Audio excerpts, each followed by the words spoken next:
us. Vlog on a blog. Tomorrow's news today.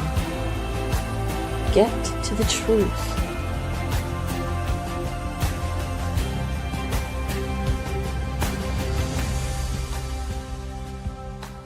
Listen, learn, live. Visit us at yadayah.com. Well, this is actually a thrill for me. We go back 20 years. Can you imagine having a relationship with somebody that you correspond with almost once a week, sometimes more often than that, for 20 years, and have had marvelous communication for 20 years? I have never seen you before and never heard your voice before. But for those who are part of the Covenant family, this is JK. JK is been by far my closest and most helpful, most professional editor. The books of Yada Yahowah are possible because of JK's devotion to them. Had he not done them, they just wouldn't be anywhere close to what they are today. And after 20 years of having a online communication by email, this is our first introduction in person. And the pleasure is mine. And all those hours, and it's just been so rewarding for me. Well, it has been magnificent. From the very first book, you tell the story. I think it goes back fully 20 years, when at the time you were listening to Alex Jones.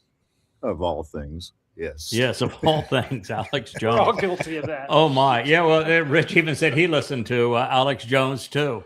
I guess he certainly was an entertaining sort. He's kind of gone into I'm crazier than a loon today, but he started off. He had to build an audience originally by being interesting. He just has gone from interesting to pretty much insane. But it was. All that time ago, that was when, if you go back 20 years ago, I was doing 5, 6, 7 hours of talk radio a day. Yeah. Yep. Yeah. One time after Alex Jones, it showed on the screen, and I looked and I said, I got to click this, see what's going on here. And that's when it started. Yeah. At the time we shared the same syndicator, Genesis Communication Network. He was the top dog on GCN. I was a minor player on GCN, but I had a 5-day a week, 3-hour a day syndicated show on the same network, Genesis Communication Network, called Shattering Myths. And so I hosted my own show after doing somewhat in the range of probably 10,000 radio interviews on primarily on Islam after writing Prophet of Doom. And so... in fact, back in those days, I lost my producer, Scott, to Alex Jones. He went and after I decided I didn't really lose him, because I decided, I don't want to do this anymore. This is way too much time. I'd rather translate and write than I would do this for 15 hours a week, plus all the time to prep for that show. And so Scott Burdink went down and started to be the producer for Alex Jones. So I think he's still there. Wow. And you have moved to Alaska. Tell me about that journey. Here you are, it is August, and you're in a coat. It's 45 degrees this morning, and but it's going to be a beautiful, beautiful day in the making here. And it's been a year and 1 month. Since I loaded the truck and drove that 4,000 miles from Dallas to here, and it's just been a wonderful adventure. Just fabulous.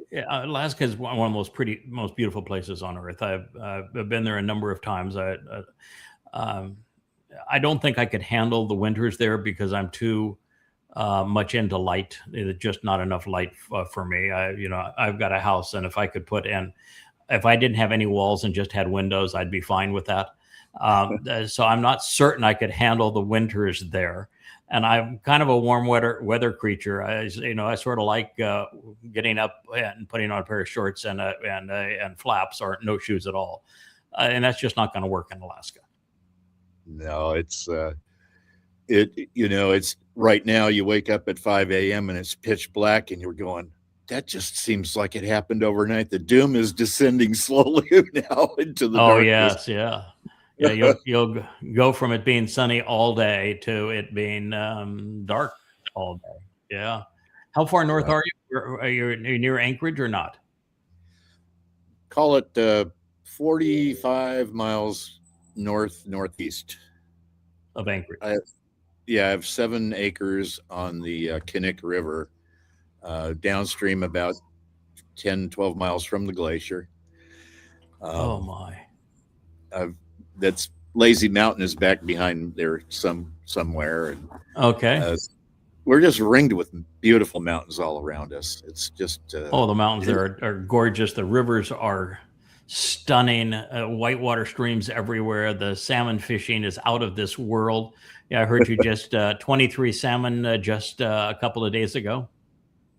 Yeah, it was a few weeks ago down on the Kenai. My niece's husband and I we took the boat out there, and you just take that pole with the net on the end, just hold it next to the boat, and as we drift, and the salmon just seemed to want to jump into the net, and it was so fun. Wow! And I've got probably 100 pounds of beautiful sockeye salmon fillets in the freezer. Wow. Yeah, that's quite a life, and you're almost a homestead. I mean, it's 7 acres. Yeah, it's nice and close to the nearest large town, which is Wasilla, the Wasilla Palmer area, and it's about an hour, little less than an hour to Anchorage Airport. So, it's a nice sort of isolated place on this beautiful road leading up to the Glacier Lodge, but yet it's pretty convenient nonetheless. And with my truck with 4-wheel drive and winter tires, it's sure-footed on the snow. So you're out driving at the speed limit on these snowy roads, and it's like, this shouldn't be like this, but it just and of course blowing snow several times a winter with the big snow blower, which is fun. Really, I just go make short work of this long driveway and keep splitting firewood and stay busy. That's quite the life. I'm happy for you. I'm glad you found a place that you love. As I say, I dearly love Alaska. I think it's, in terms of just natural beauty, which we're going to have a lot of here coming up in 7 years, with the kind of whole world just turned back into a natural state. Alaska's going to have a lot of appeal. How did you two hook up? Yeah, this was 20 years ago, back in 2006, that you were listening to Alex Jones on GCN, and I was the next show up, and you clicked on it. And what was the appeal that caused you to say, well, I think I'm going to listen again or start?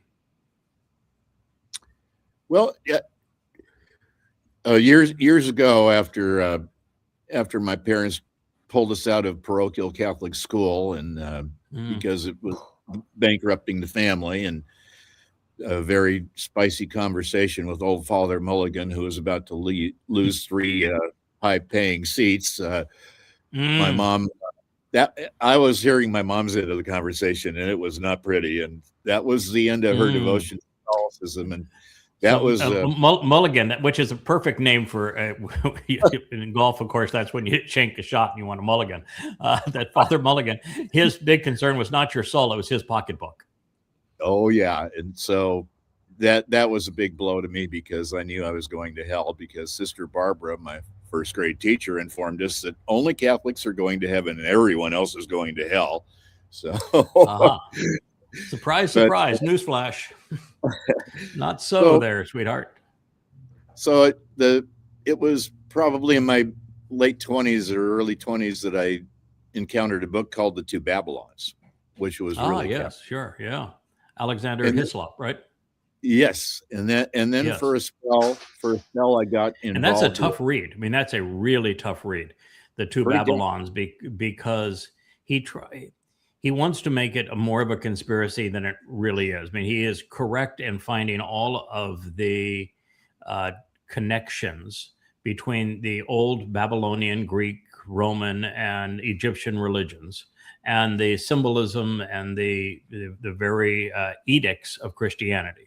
So he does a marvelous job of that, but he tries to I think he tries too hard to trace it all the way through every religion. Like Nimrod has to be the same as Tammuz, who has to be the same as Dionysus, who has to be the same as Bacchus, who has to be the same as Osiris. And after a while, you're a little worn out on the train of names. But he wanted to dance between raindrops, where he could say, all right, so Roman Catholicism is Babylon, but Christianity is not. As if there was a difference between Roman Catholicism and Christianity. Right. Yeah. Yeah. So, I remember reading it, and those were my two reactions: is why are you dancing between raindrops here? If it is wrong for Roman Catholicism, which means it's also wrong for the whole religion of Christianity. And I think he did push it too far. It becomes hard to read just because he wants to tie. It's like Quigley's book. I don't know if you ever read Quigley's book on conspiracy. It's about time. No, not about time, but I've forgotten the name. But it was Tragedy and Hope. No. Oh, Tragedy and Hope. That's right. Tragedy and Hope is Quigley's book, where Quigley tries to tie all of the conspiratorial belief systems and organizations all the way up to the present day, and it just wears you out after a while. You're just going, oh man, this is really just too much work, and I'm not sure you get anywhere once you're there.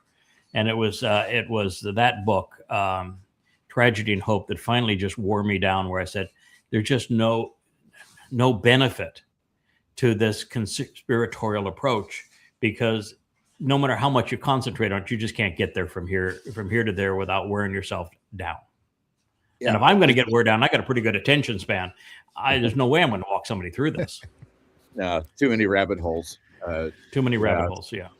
So what attracted me, I think, most was that after reading that book, and then a stint with getting a lot of the materials from Herbert W. Armstrong's Worldwide Church of God, I delved in that for a while, and he had some things that were right, that aligned with some of the things that I heard when I first started listening to you, because at least he realized that, when God makes a promise, when he makes an oath, he can't go back on it. You're not changing it. Right. You can't change it. You can't alter that. And so I think that's where I really... Passover is Passover. It's never going to be Christmas or Easter. And and the Shabbat is the day. It's never going to be Sunday. Or yes. And Yisrael are the chosen people. It's never going to be a Goyim church. Yep. And that was the hook. And I just, it all started to, it makes sense. But for all that time, it was, for me, totally cerebral. Cerebral. And like a lot of our fellow family members, I came from a very fractured family background. My mother was verbally abusive. Yeah, my mother was verbally abusive to me starting at a very young age, and it became this weird codependent relationship. And finally, I was about maybe 11 or 12. One morning, she just left us, abandoned us. So I think that's kind of screwed up my whole thing about relationships and running from commitment, that I ended up just, my first romance was a disaster. I really hurt her badly because I just couldn't get the commitment thing going, and I really hurt her. And so all these years I've just plowed myself into career and work and civic type things. By the way, I did the same thing. The first girl that I really had a wonderful connection with. I'll never forget her. And unfortunately I blew that relationship. And it was I think it was likely, I know it was a lot of pressure from my father was your mother, verbally abusive. He would occasionally go to physically abusive, but my father was a real exceedingly mean man. And so I grew up in an abusive home too. And I did have commitment issues. I remember I did exactly the same thing you did. I regret it to this day. Well, but then I look back and wonder how my life would have changed if I might still be in that same old hometown working. Oh yeah. Yeah. Me too. So it worked out good. It doesn't change the fact that you have some remorse over this was a really good situation and I blew it. And so you have some regret over not being mature enough to handle it. Maybe that's my deal. Maybe I don't know if it's yours as well. But in the end, there's no way I'd ever want to go back because I like the way it all ended up. It just that in fact, even the bumps along the road contributed the way that it ended up. Yeah, we're parallel in that regard, aren't we? Yeah, absolutely. Wow. I think you're going to like one of the things that I just discovered. Then we talk about fractured families. I'm in the midst of putting together the scenario because I'm rewriting Written in Stone. As you know, you've just edited the unpublished books. Mike still wants to make a final contribution to them, so I'm waiting for him. But Coming Home 4, 5, and 6, about 2,000 pages, and you've just done a thorough edit review of each of those three, and they're otherwise ready to go. So while I'm waiting for Mike, I decided I'd rewrite Written in Stone. And I come to Written in Stone, and I'm trying to deal with everything that Na'af represents. Na'af is the word that is rendered adultery, even though there's essentially no correlation between the English definition of adultery and the way Na'af is used in the Torah. So I'm trying to explain that Na'af is religious infidelity. It's cheating on God with false gods, and went through that. But then because there's this I think a rather repulsive attitude towards homosexuality by Christians and by Muslims, of course, as well. And I've never thought that but I don't like people promoting things that are unusual and abnormal as normal and better. But somebody choosing to be homosexual, it doesn't bother me, and I don't think it bothers God. So I wanted to go ahead and, while I'm in that subject, to put an end to the myth that God condemned homosexuality. And so as you're translating that, you're confronted, because the only way you can actually render the vocabulary accurately is you have to go back to the most the entirety of the Torah and prophets. And it is with Jacob. And Jacob, it turns out, is the single worst father, son, brother, and husband in the whole of the covenant family. He's the worst of all. And Yahweh even refers to him as a toba, a worm. And so I'm trying to understand how it is that God in the end can rectify this covenant family and do so around Jacob when he cheated his brother, he cheated his father, he cheated his firstborn son, and he was abusive to his wife. That doesn't seem to be a fit to me. And so you go to the word that only appears in 3 times, twice in what is thought to be a homosexual reference. And the other time it is used in reference to Reuben. Reuben was Jacob's firstborn, Leah's son. And Jacob tells Reuben that he won't survive, that he won't even be part of the remnant, that he is a scoundrel and a skunk and he's better off dead. And Reuben's crime was when his father elevated a concubine above his mother, Leah, after all the abuse he had given to his mother Leah, Reuben said, "Screw you." And so he jumped in the sack with the concubine and say, "All right, I'll show you what I think of all of this." And Jacob went nuts and condemned him. He did the same thing to his firstborn that he did to his brother, who was the firstborn. Wow. So I'm tracing this down, and initially I'm just frustrated because I don't have a great relationship, but I've done everything I can to view things from his perspective, and I'm saying, how in the world are we going to reconcile this covenant on behalf of that scum?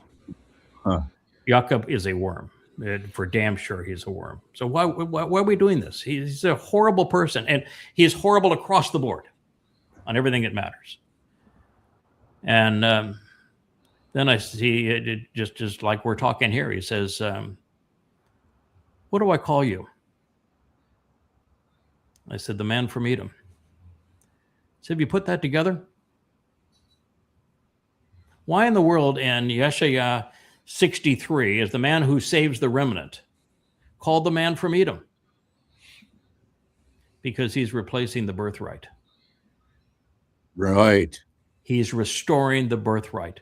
Just as Dod is his firstborn, he's restoring the birthright. And it is the man from Edom that rectifies this fractured family by restoring the birthright and literally replacing Jacob.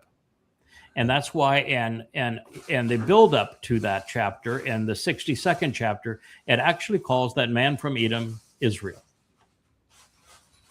He's replacing Jacob.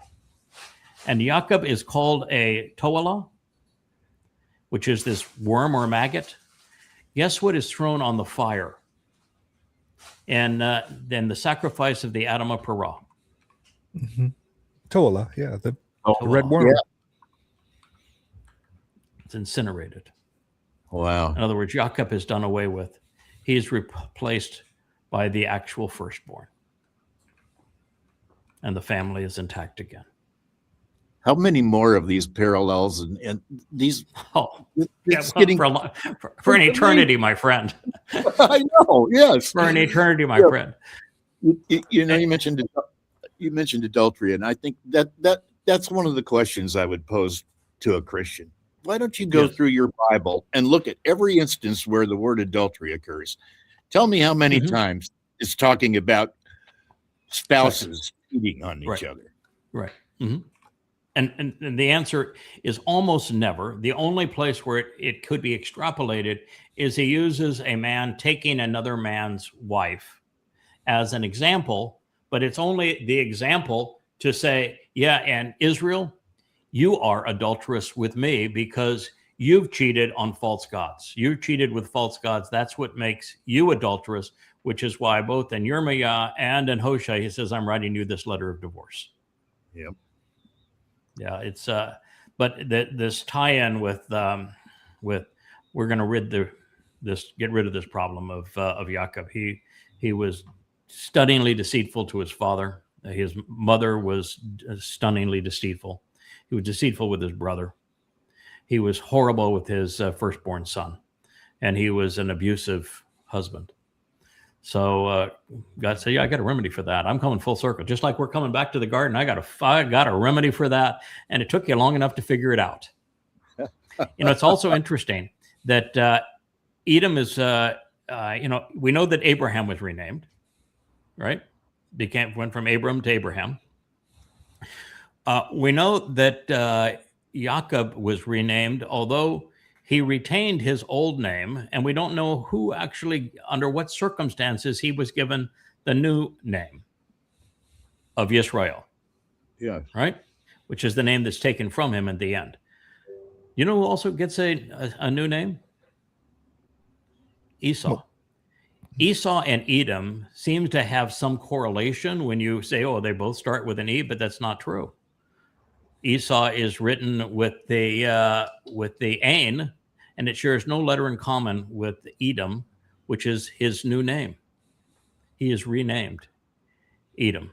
And you know the distinction between Edom and Adam? None. None. None. Absolutely none.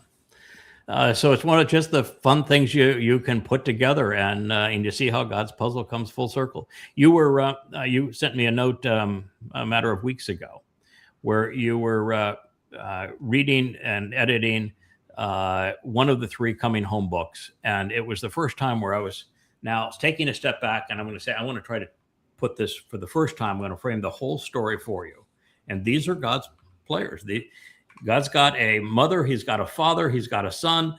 They are woven through this story, and I want to show you from his perspective the story of the mother, the father, and the son, and how collectively they're building this covenant family for Yahweh. And you said, for the was quite an experience. You've mostly you edit for technical merit, which you're great at, but that this one was really came home. It hit you right in the heart. It was totally cerebral for all those years, and you exactly nailed it when you said that was those 3 chapters just really did bring the whole picture together for me, and it just overwhelmed me. I was like, wow, it's for the first time it was incorporating into my persona. Yes. And it was, yeah. And it was like, it's okay. You're so reluctant to rely on a relationship because you've been hurt in the past. Correct. Yes. I'm finally there's someone that is now totally reliable. Yes. And that is grounding, that's centering. It's wow. And there's so many moving parts.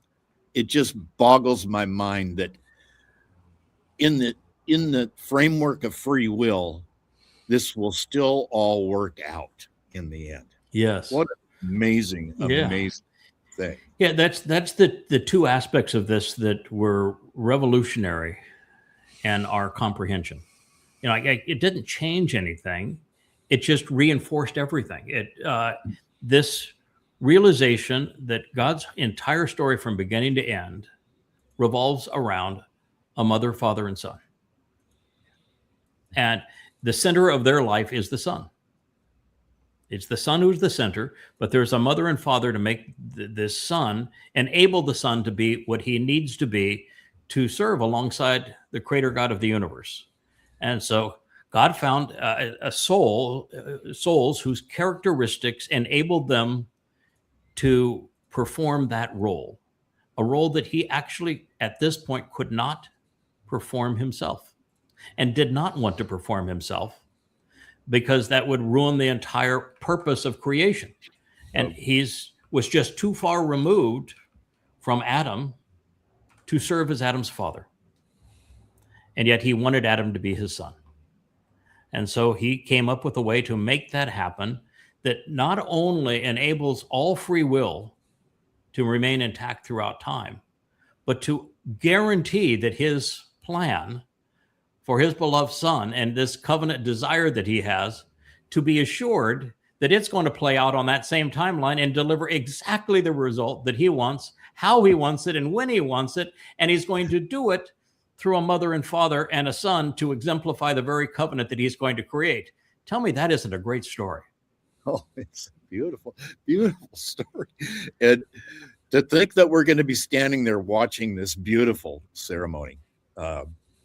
Yes. Oh my goodness. Yahweh returns. His people have returned to him.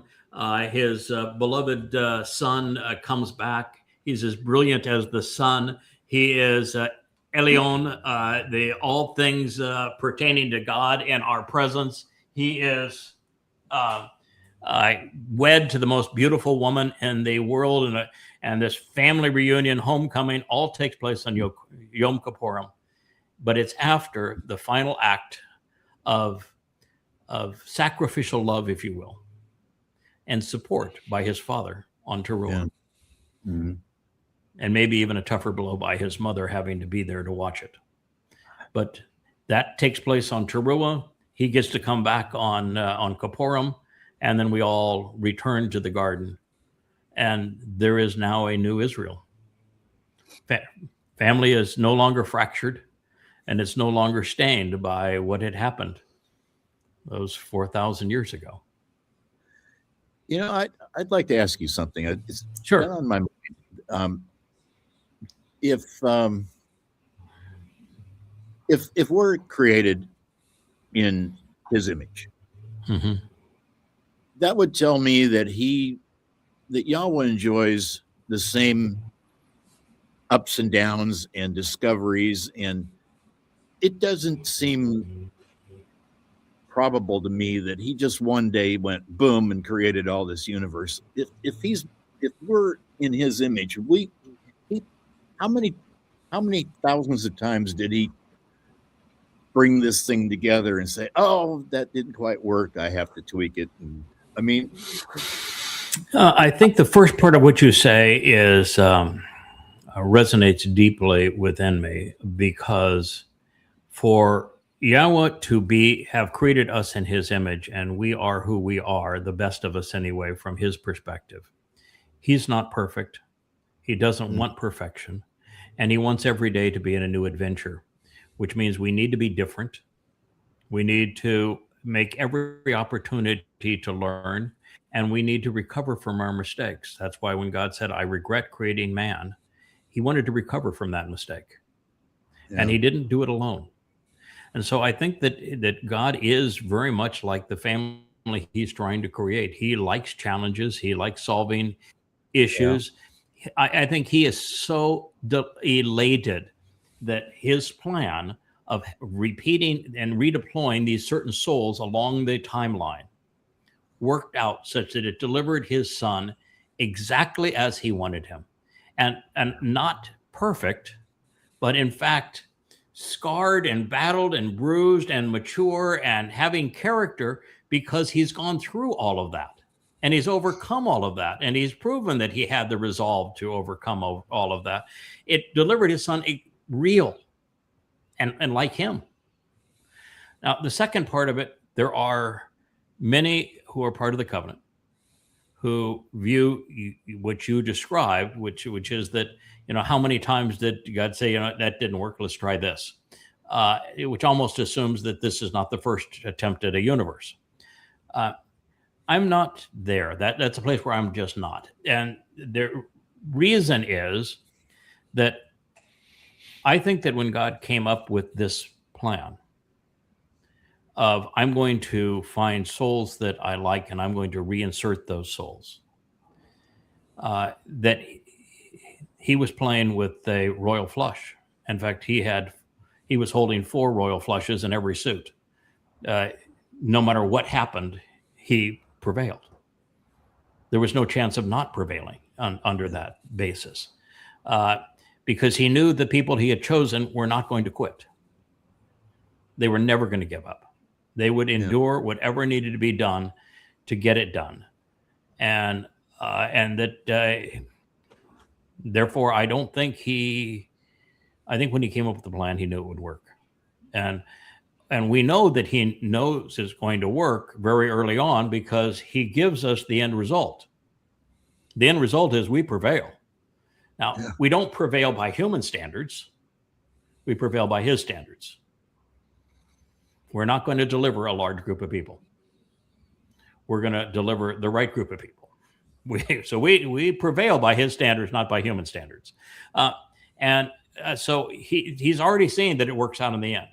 Now, is it possible that this universe is one of many, and that He tried different approaches and those didn't work, and He finally said, okay, I'm going to start this one with several souls that I'm going to even know before I even start the system. In other words, that the 3 of us in particular were there with Him when He said, let's do this. And we had already agreed that we would go and be the fixers going forward. I think it is possible. I don't think it's necessary. I think that there's plenty of challenges to overcome in what we're doing, because simply deploying the Father, the Mother, the Son throughout the story even handpicking the people he was going to choose and equipping them to succeed wasn't enough. There's still so much going on. I don't think we would have the prophecies that we have about Miriam claiming that she too spoke for God against Moshe, and what that entailed, particularly with the attack on the wife first. I don't think we'd have the prophecies of there's a group that expects to be part of the Shavua harvest that's left behind and is grumbling as to why they were left behind. I don't think we would have these really detailed prophecies that describe what we come up against trying to do this job where our credibility is trying to be stolen. If it weren't for the fact that this is an ongoing hands-on job that God really has to be involved, making it happen, overseeing it, intervening when necessary. And I think finally at the end, by the time we return as the witnesses, he's really all in. Yeah, it's striking to me that, as big a failure as Dod's first wife, as Adam, God stuck with him. And that's a pretty fundamental thing that I never thought of Adam as being God's firstborn. But there you go. There you go. And when you realize that the personality of Adam is the same personality that we're witnessing in Dod once he moves into Jerusalem, it's the exact same personality, all the same failings, everything's identical. And then you say, why in the world did Noah call his son Shem the name of names? And why does Yahweh, when he talks about Dod, says, I'm going to give you a Shem that is greater than every other Shem. In fact, your Shem ultimately will be Elion. Yeah. You are all things pertaining to God. So why Shem of all names? And in that instance, and you just keep on going through all the way through the play, and you realize, this is Dod all over again. And the grooming him to return, restoring his relationship with Yahweh, so that he has all of that baggage, all the stuff that he did wrong, all the scars, and yet he came back and he returned to Yahweh, wrote all those beautiful psalms, and then was properly prepared to fulfill Pesach, Matzah, and Bakodim. What a marvelous story. He comes back as the savior. He comes back as the hero.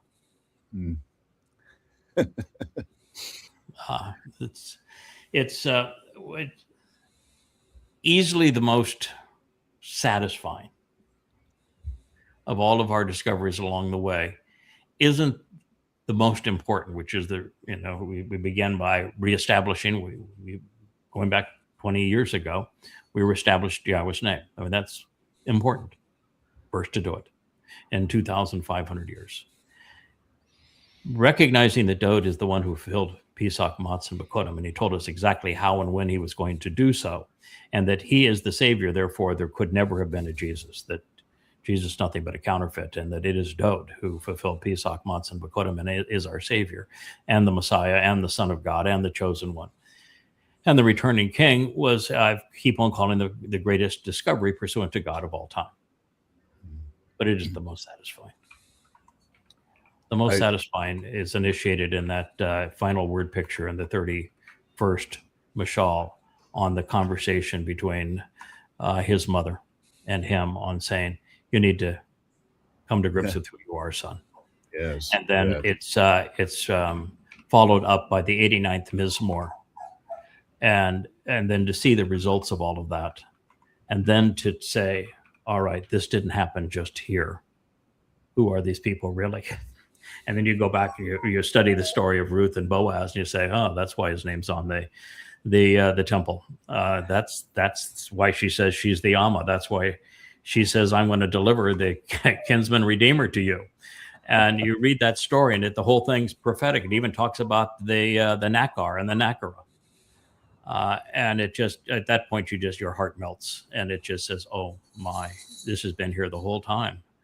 And then you realized who Chinook was and who Noach was and who Shem was, and how it was Noach and Shem that not only visited Abraham when the announcement was you're going to have a son, but it was them that they were the two witnesses that, walked to Mount Moriah.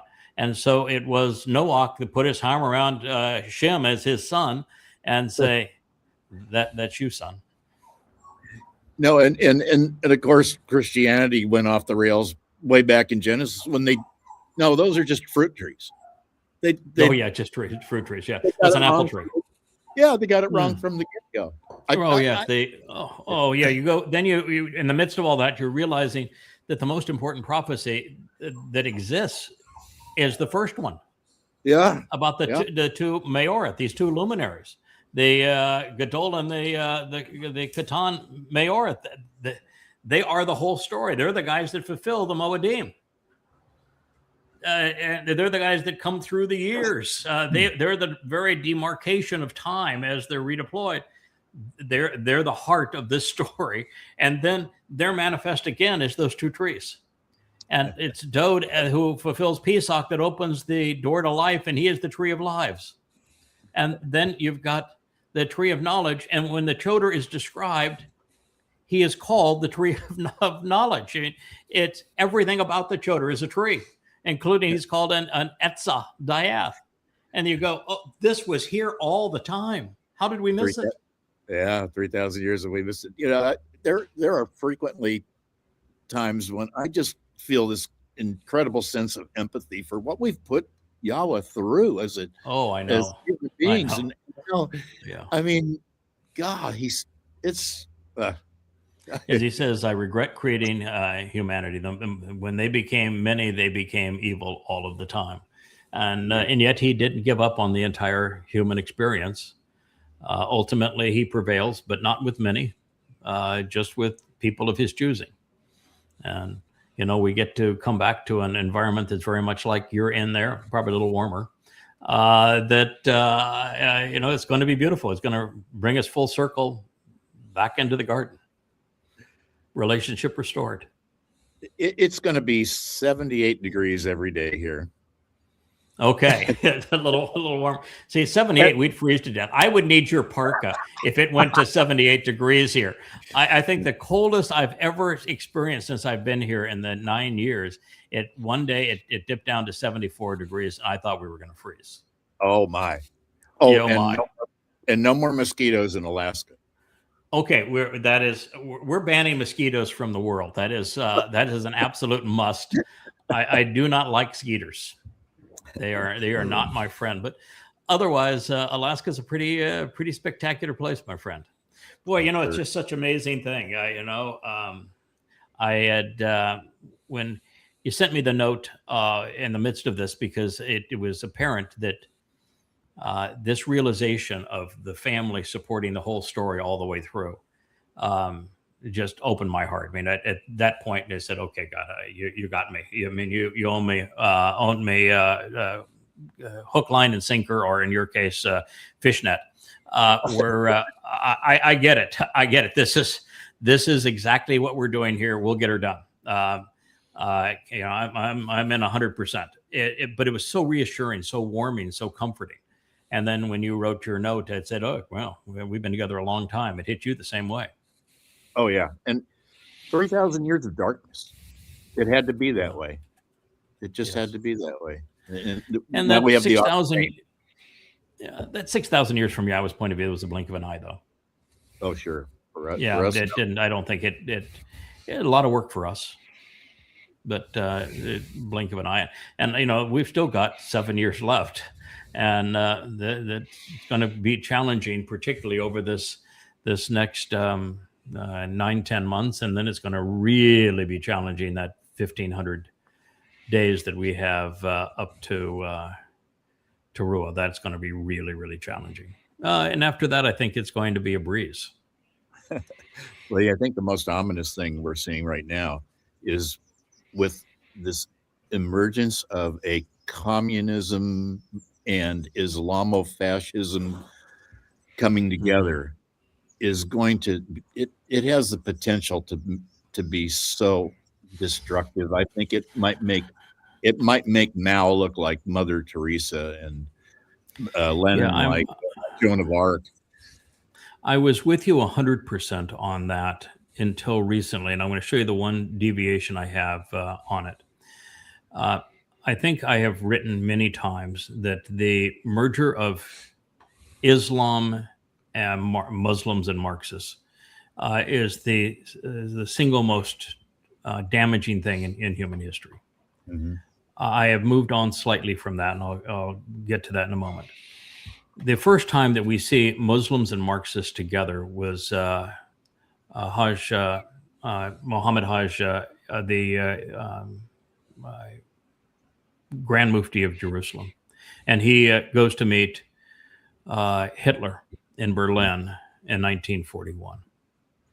And he pleads with Hitler as the Muslim speaking to a Marxist about exterminating Jews as opposed to exiling them. Hajj Hamani was his last name. And that's the first real merger between Islam and Marxism. Marxism was quite new as a religion of man. And prior to that, Islam had dominated the genocide of humanity. Islam in its first 100 years murdered 200 million people. That was a third of the Earth's population, and that was in its first century. And it remained 100% the most barbarian, aggressive, vicious religion humans had ever known for its first 1,000 years. It never stopped conquest, and its conquests were brutal, and they did not want you to convert. They had no interest in anybody converting. In the first 100 years, there was no conversion at all. They didn't even have a Quran. All they wanted is to rape the women, to enslave the children, and to plunder the whatever they could steal. And so for 100 years, it was nothing but a bloodbath and thievery. And for 1,000 years thereafter, it was conquering the world for Allah. But again, conversion meant nothing to them. They were robbers. And so nothing compares to Islam in terms of the death toll and the destruction it has had on humanity. And now it's 2 billion people. But there's also very close to 2 billion Marxists in the world today. And in America and in Europe, universities have indoctrinated a 2 generation to be Marxists.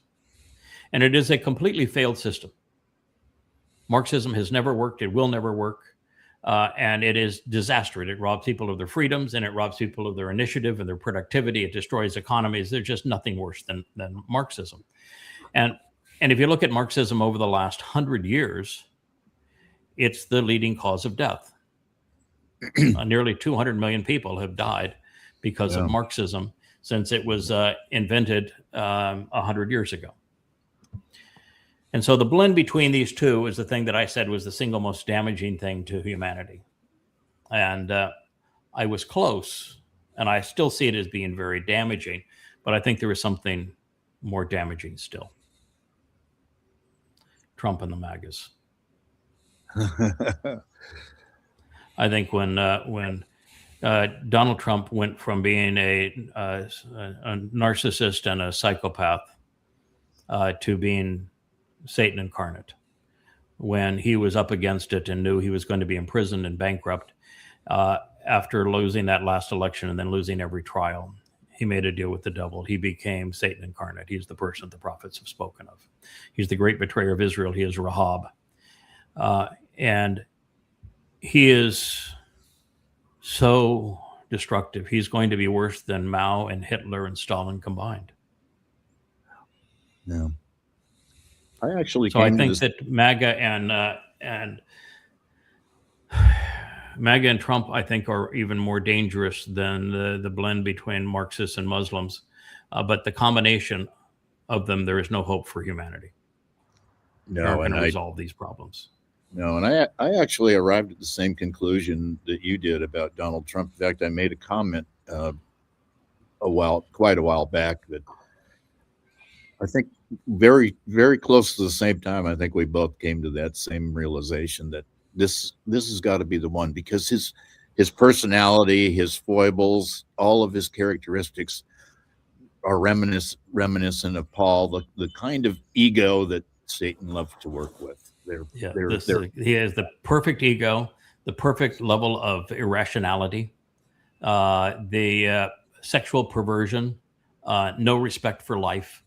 He is Muhammad, he is Paul. And so since we knew that Muhammad and Paul were demon possessed and they were very open about it, and we know we had a mirror we could look at their, set them up with this magnifying glass and examine their lives, then what we saw was Donald Trump. And then you read all of the descriptors that were used by the prophets, and they described Donald Trump. Every single one of them is Donald Trump. But the way that I originally came to recognize it was Trump is that we have known, JK, for a very long time that Yahowah has set the pieces in place relative to our time, where he is the one who made it clear that the time of trouble would begin on Shabuah, and that commiserate with that, within a year of that time, there would be a forfeiture of Israel to the extent that she is vulnerable and open to destroy, and that the country most responsible for betraying Israel was described as the United States in the 18th chapter of Yahowah. Yeah. So when you know that it is when the time of trouble begins, May 22nd of this year, and then you know that the country that is blamed for making Israel vulnerable and indefensible is described throughout the 18th chapter of Yahowah, and it's the United States of America and no one else, then the pieces all fit together as soon as Trump won that last election. He had to be Satan incarnate, the great betrayer. And then we read all of the manifestations that this person has, confabulation, deceit, a fixation on war, sexual perversity, egomaniacal, psychopath. And of course, he's long in days, he's an old fart, and that he has that goatish comb over hair. You're saying, okay, well, clearly Donald Trump. And in fact, even the book of Ezekiel, he's the coppercon. And so you put it all together, it was obvious. And then it still was risky to say it when both of us came up with that 2 years ago, because he's in such poor health. You're saying, how in the world can this piece of shit last another, at that point, 8.5 years? How is that even possible? And then with every day, with almost every word, he proves it. Mm-hmm. And yet we can't convince Israel of it. They're prophets who foretold it, and we can't awaken Israel to the fact. Oh, and it's just striking how Yahowah just got it right to a T. I mean, you cannot mistake that prophecy for anything other than the United States. It was so clear. Yeah. And so here we are. So it's probably a good time, or Kevin, we'll go to the vlog on the vlog. You ready for that? They do get news up there, up in Alaska, right? Yeah. Well, I have a brief piece of news. If you'll please excuse me for a moment. I've had a lot of coffee. I'll be right back. Okay. All right. We'll go ahead and get started, and we'll have you join us as soon as you get back. Okay. Look at those beautiful mountains behind him. Yeah. Oh, it was a beautiful shot. This because he came on at 8:30 my time. He texted me and said, "Hey, we're gonna screen test." I'm like, "Yeah, okay." So we'll hop in, get him in the studio, and the first shot is this. It looks like a background. It's this early morning blue behind him with the mountain, and he's there with his parka hood up. And I'm "Oh, you're really pulling this." The first thing I had to do, I had to ask Rich, who is that? My instinct was that looks like that must be Alaska. That must be JK, but. Oh my. And I mean, I've never seen him before, and certainly never talked to him. But what a thrill it is to meet somebody that you've had that kind of communication with at that level. Absolutely. For all that length of time. How did he wind up being an editor for you? He just volunteered very early on, because I started writing very early on. Yeah. And he had a knack for it. He would send me emails and say, I think you need to change this, that, and the other. And then he just kept on doing it. And I'd send him every time I write a chapter, I send it to him. And he'd send it back to me edited. When we're doing whole books, he'll have 250 edits to enter in a book. And so I'll go through them one at a time. And there isn't 1 in 100 that he gets wrong. Mm-hmm. That's about his rate. Maybe it's a 1 in 100, 1%. I'll look at and say, no, I really did mean to say it that way. There's an insight here you just didn't pick up, but he's really good at it. We have now another editor, and Michelle, who is really good at it too. She is highly professional. And then we've had Mike as the fact checker back 20 years too. The team's been together a long time. Oh yeah, absolutely. It just goes to show that these are people that are doing something for themselves, right? I mean, he was reading the books and he was doing his editing and then passes it on to you, and it becomes useful, right? This wasn't like, hey, I want to help Craig write a book. He was doing it anyway. He was doing it for himself, Yeah, he was reading them for himself, and then but then he would point out to me the typos that existed in the book, and then each time I would write a chapter, I'd send it to him, and he'd send it back to me improved. And because he's getting the early editions. I understand that Jones. Oh yeah, no, he got them. In most cases, he got them a year or more before they were published. Yeah. Oh yeah, absolutely.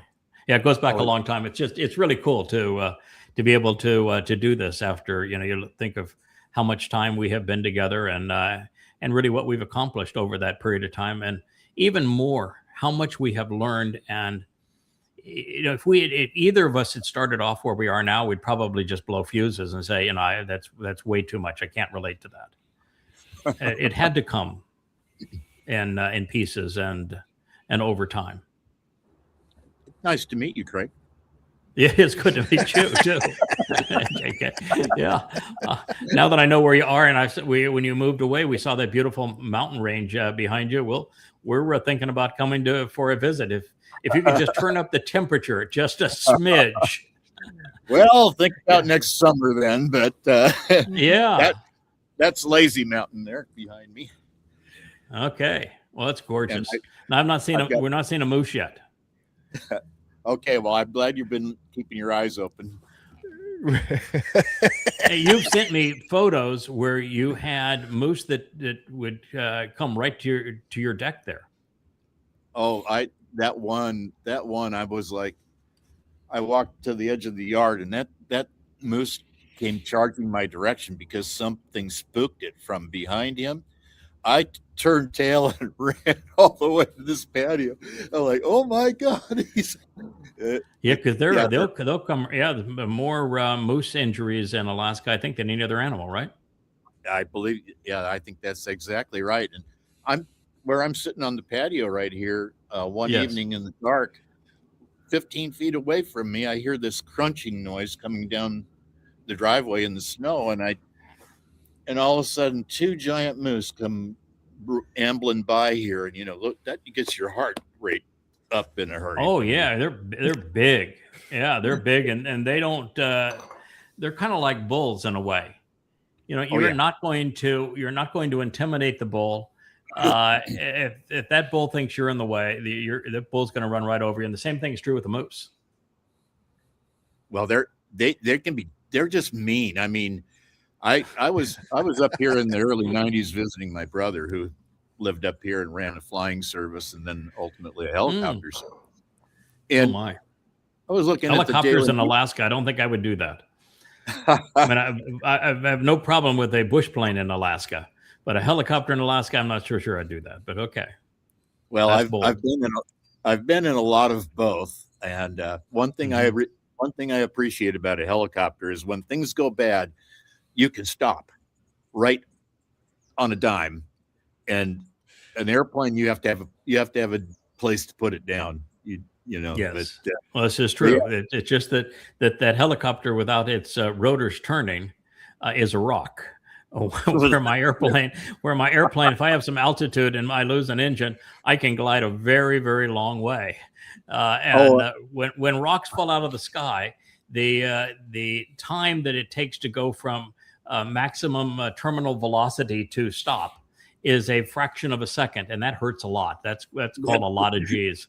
And on the airplane, if I can just slow from essentially stall speed to stop, and I can prolong that over a second, maybe even 2 seconds, I'm going to walk away from it. So I figured I had the odds in my favor, in that the impact is all about how long you can stretch out that I am moving to I'm stopped. It's like driving into the brick wall is a really bad thing. But driving into, off into a meadow is not such a bad thing. It takes you a lot longer to stop. Well, that's the deal with an airplane. Oh, I was so envious of you, though. I wanted to ride in that TBM of yours so bad. Oh my! I wore my Pilatus like it was a second skin, because I flew it so long and into so many different places, and that airplane was so capable. But it's a big, heavy airplane. And when I sold the Pilatus, then I went to a citation jet and got type rated. Wow. So I was single pilot rated in a citation jet. But that is really not flying anymore. That's managing systems. You don't get in a jet. You don't get in a jet and fly it, and you don't get in a jet and you're not flying a jet and say, "I think I want to land now." Everything is planned and calculated out, and all you're really doing is managing systems. I didn't like it very much, and then I bought the TBM, and the TBM is sleek, it's fast, it will just perform like you cannot even believe. And it is so damn reliable. Nothing ever breaks on that thing. And it would just do anything. Yeah, I could climb in that, and it was like I was one with the machine. I love that airplane. It's so beautiful. And the avionics on it, so spectacular. That Garmin 1000 suite. It's like beautiful. You knew everything. You knew the weather. You knew everything about your destination and your route. Your situational awareness was just out of this world. And of course, now they have a Pilatus they call the PC Pro, PC12 Pro, where they've taken the upper end, the newest developments by Garmin, and they have a complete glass touchscreen in the Pilatus, and that would be a really sweet bird to go back to. But I'm a big fan of turboprops. I like turboprops a lot more than I like turbojets. They're just so much more capable, so much more fun. Being a pilot's in a place like Alaska too, having wings, being able to soar with the eagles, that works. A single engine turboprop doing 320 knots at 26,000 feet. That's outrageous. Oh, it's outrageous. Yeah. And we could fly that airplane to 30,000 with a very low cabin, and it cruise at 325 knots, and just spectacular performance. And it was about the cost of driving a car. You're going through about 50 bucks worth of, or 50 gallons of fuel, and an hour's worth of flight time, and super efficient. And you've covered a lot of territory in 1 hour. You've covered a lot of territory for 50 gallons of fuel over that hour's time. So I loved it. Selling it was took part of me away. The difference was when I sold Cara, the yacht. Well, I loved it, and it was wonderful for Leigh and I, and we cruised this part of the world in it and lived in it, and just loved every moment of it, and restoring it and the like. Once I moved into the house and we were devoted to what we were doing, I didn't have the time to manage it, and it became this exceedingly expensive thing to keep up. I was delighted to be able to sell it, and it was a miraculous sale. And with the TBM, my problem with it is you can't keep it here. because the environment's too caustic on it. Oh Turbines yeah, don't like salt air, and they don't like Sahara sand either. So I couldn't keep it here. And with an airplane like that, you have to fly it once a week. I was just going to You say, go very often. You go a month without flying that airplane. You're not safe in it anymore. So you really have to be disciplined about your craft. Well, it's not good on the machine either. They need to be run. They need to be operated. The machine needs to be operated, and the operator needs to be operated. He needs to be exercised pretty regularly to fly a bird like that. When you're dealing with machines like this, and it's really wonderful training for what we're doing now, because you have to be way ahead of the story. Yes, you need to be 30 minutes to an hour ahead of where you are in that airplane at all times, and you have rehearsed in your mind everything that can go right and can go wrong, and you're prepared to do it. And so if something goes wrong, you just instantly respond, and you know it's going to go wrong before it does. And so you just stay way out in front of equipment, and I like that. I like, this idea that you're in 3 dimensions and you're moving very, very quickly, and that you really only have one opportunity to make a mistake. Yeah. It reminds me of all the times I was in my brother's when he was still doing fixed wings. We'd launch in a Cessna 206 off of Merrill Field in Anchorage. And we'd head out. I own 3 of those. Yeah, I own 3 of those. What a reliable bird. Yeah, Slow as all get out, but that's like having a station wagon. So we would set out across Cook Inlet under a low overcast, so we didn't have any altitude to work with. And all I could do sitting in that airplane was just thinking, okay, we're halfway across. Okay, we could finally glide from here if we. You would probably last 8 minutes in that cold. Yeah, water. Well, I loved my 206s. In fact, I actually I owned a 206 before the TBM. I owned a 206 just as an intermediate airplane, and bought a new one with the G1000 in it. The negative is it's not a pressurized airplane, and it's a piston engine, so they're a lot less reliable, and it's much, much, much slower. And so, when you get up to anything above 12,000 feet, you have to put the canard oxygen in your nose, and that's not really the most comfortable way to go and fly. And it just gives you so much less margin for error in a piston airplane like that you're down low, and you can't fly above the storms, and it just doesn't have the reach or the legs. But I flew it enough to fly it cross country many times. So, that's a lot to get in a slow airplane like that and fly it across country. Well, the thing is, though, they could haul. You could load them up. Yes. Yeah. So, you could load it up. But talk about loaded up. That was the Pilatus. You could put 1,000 pounds of baggage in a Pilatus. That's a lot, and it had big cargo door and all of that. So, we're not here to talk airplanes, although I like. We could go all day on this. I love airplanes, and love Alaska. Love Zion too. I wish I could convince Jews to become Yehudim again. To realize that Jew was a name that was given to them by the church. It first appeared in the 3rd edition of the King James Bible, and that they should never. And of course, in Christianity, the Jews are the enemies. They are the ones who are accused of crucifying the mythical God of the Christians. And so it's a book that they're demeaned in, and that's where Jew originated. And it abandons the name Yahud, which means Yahweh endowed and beloved of Yah. And so they gave up this stunning name for this name that was coined by those who were persecuting them. And they accepted Jew. I wish they wouldn't have done that. I'd love to introduce them back to Yahweh, but it would also be nice to reacquaint them with the meaning of Zion. Zion is not spelled with a Z. The rabbis have done a great disservice to the language.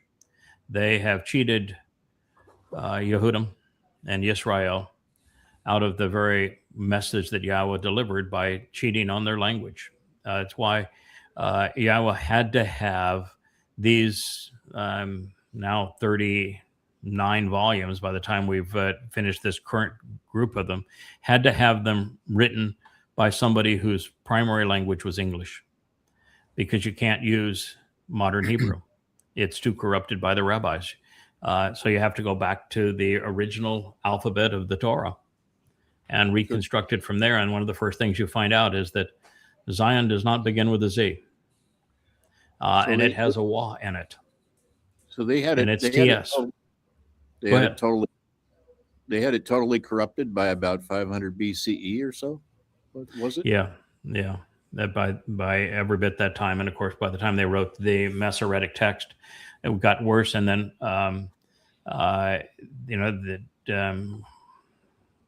thereafter, they wrote Yahowah out of their religion, out of their name, out of their lives, and out of his book. And almost every word of consequence in the Torah, prophets, and Psalms, they have improperly scribed. I mean, it's like God uses the Tasday, the TS, and they chose the Z. They're very different letters. They convey very different things. And the original alphabet was a pictographic alphabet that conveyed what it was that you were supposed to be paying attention to.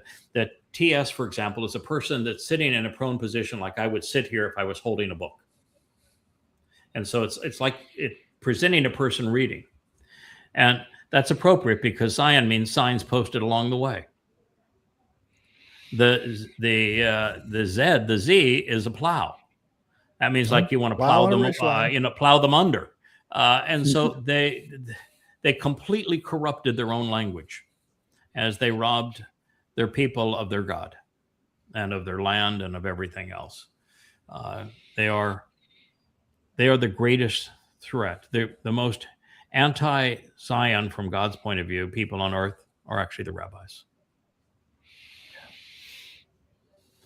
And the rabbis have done more to create animosity and hatred of Jews than anyone else. So this is a Roman Catholic girl. You can play this. The sound is irrelevant, but the rest of it you can play. Where they got the new age circus of we're going to dance and be crazy and we're going to shout insane things, versus I've got the incense and I've got the dead God on a stick and I'm going to feed you like we're cannibals, the flesh of my God. And so she's saying, well, I really prefer the sanctity and the mass and peace and reverence. I'm here to tell you, you're both full of shit. Your dead God on a stick is an abomination. Your prayer is an abomination. Your cannibalism is an abomination. And this is a circus and a joke. God hates religion. So the answer is neither. That's the entire purpose of the second statement that he etched in stone. Do not be religious. But part of the, what you would call a second commandment, but the second statement on the first tablet, don't be religious. You can read, right? No, I want to be in the peaceful reverence environment with my false religion. Don't bother me with the facts. Yeah, right, Larry Uchi's Ellison just upset that the. Oh, go ahead. Go ahead. I was going to say, Larry Ellison, he really let the cat out of the bag here. I don't know if did you listen to what he said? I mean, his opening line is that we're going to be watching everybody and recording everybody and everything they do, so the citizens are going to behave. Yeah. Well, can you imagine that he is bragging about AI and he says, oh yeah, he thinks it's a great idea. We're going to be watching and recording everything that everybody does, so citizens are going to behave. Well, that was the whole problem that they had with the Utah project, Echelon or whatever they had, where they had tons and tons and tons of, they were already recording everything that went through the internet, right? But they couldn't do anything with it live. It was only after the terrorist attack or something happened that we got the FISA, the AI to process it, right? Well, so no, now and the then to go AI look in those is places. filtering it and can do it live. Shut down your bank account, shut down your car, do all manner of things to you, shut you off of the electric grid. I can't do it for JK here, but good for the rest of us. And the fact is, he's bragging about it. He says, "Yeah, wow, man, with AI, we're recording everything everybody does, and so citizens are going to have to behave." Just play the first part of it, because it's exactly what he says.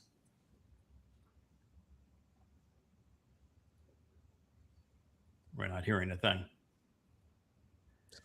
No audio. No audio there. Your body cams will be transmitting that. The police will be on their best behavior because we're constantly watching and recording everything that's going on.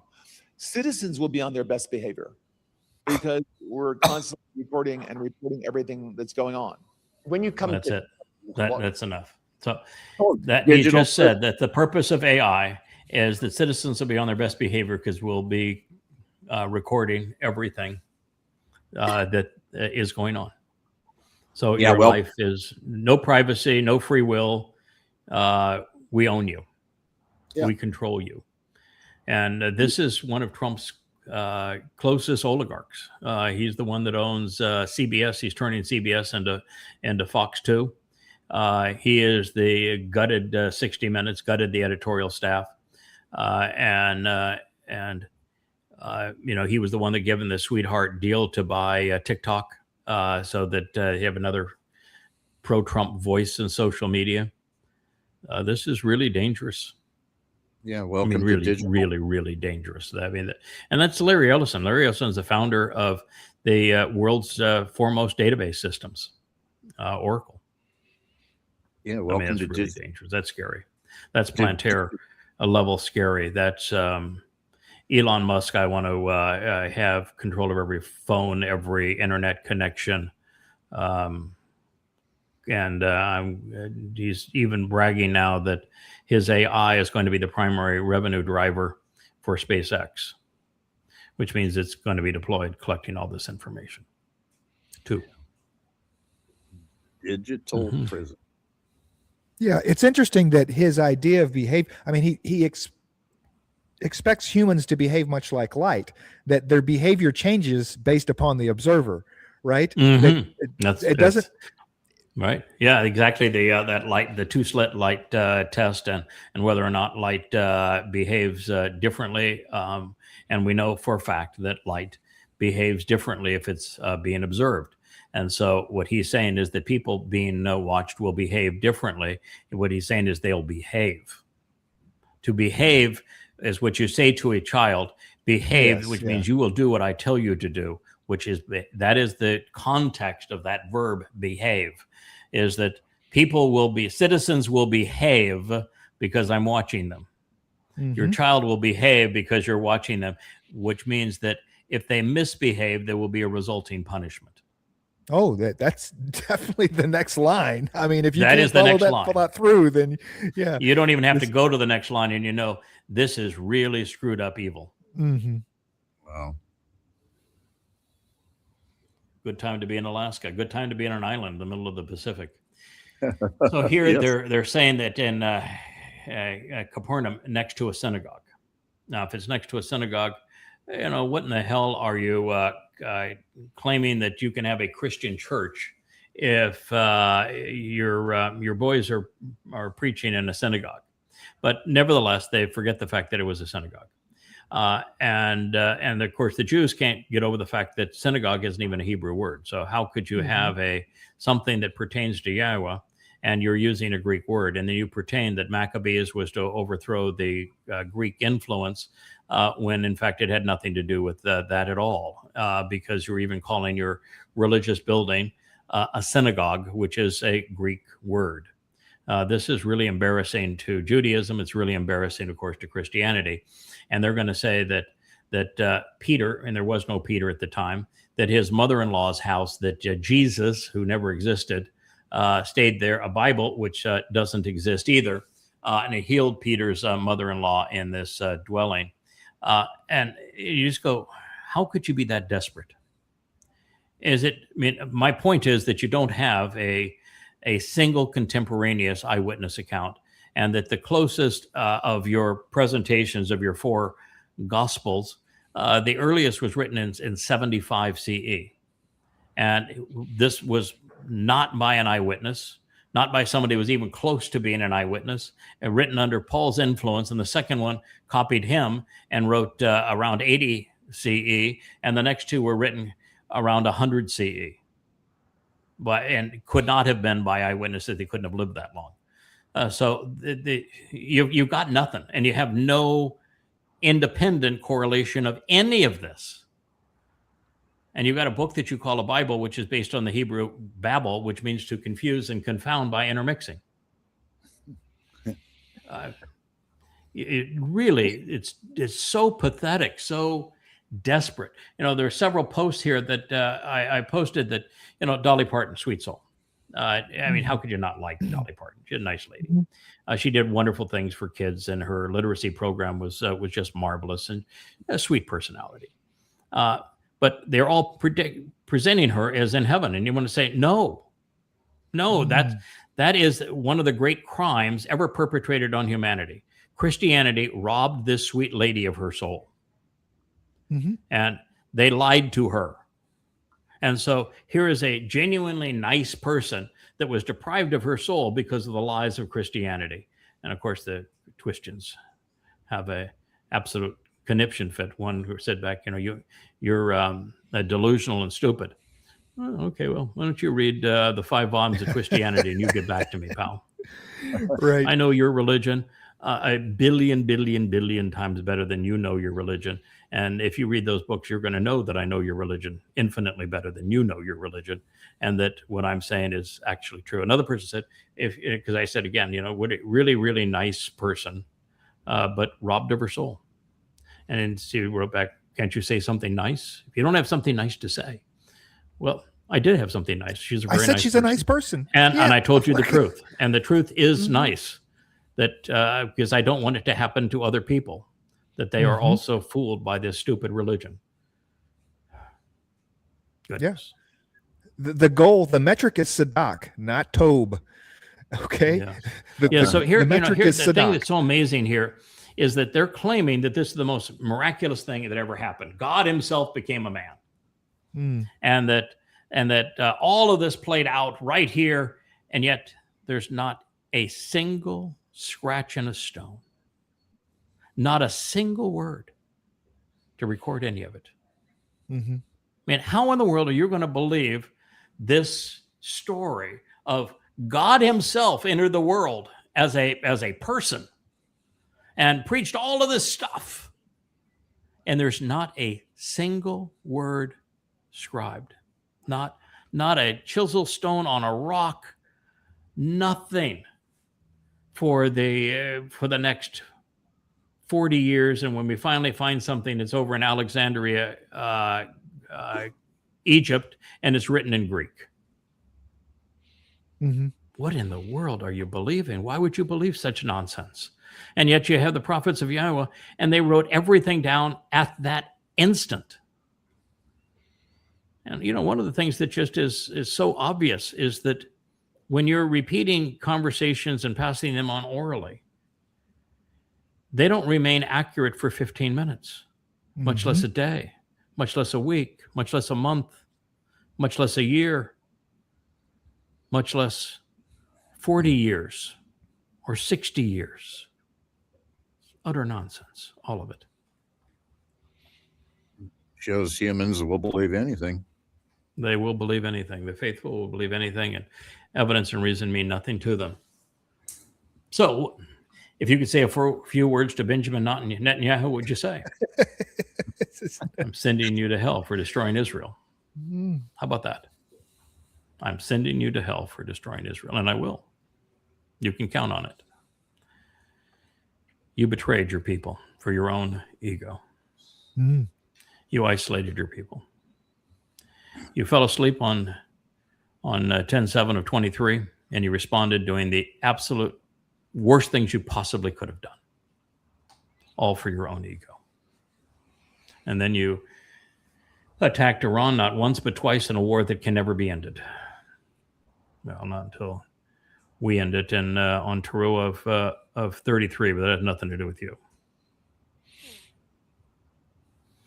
Yeah, you destroyed Israel and the world, standing in the world, and then you made Israel a vassal state of Satan with Donald Trump. Congratulations. I'm sending you to hell for destroying Israel. That's what I will tell him.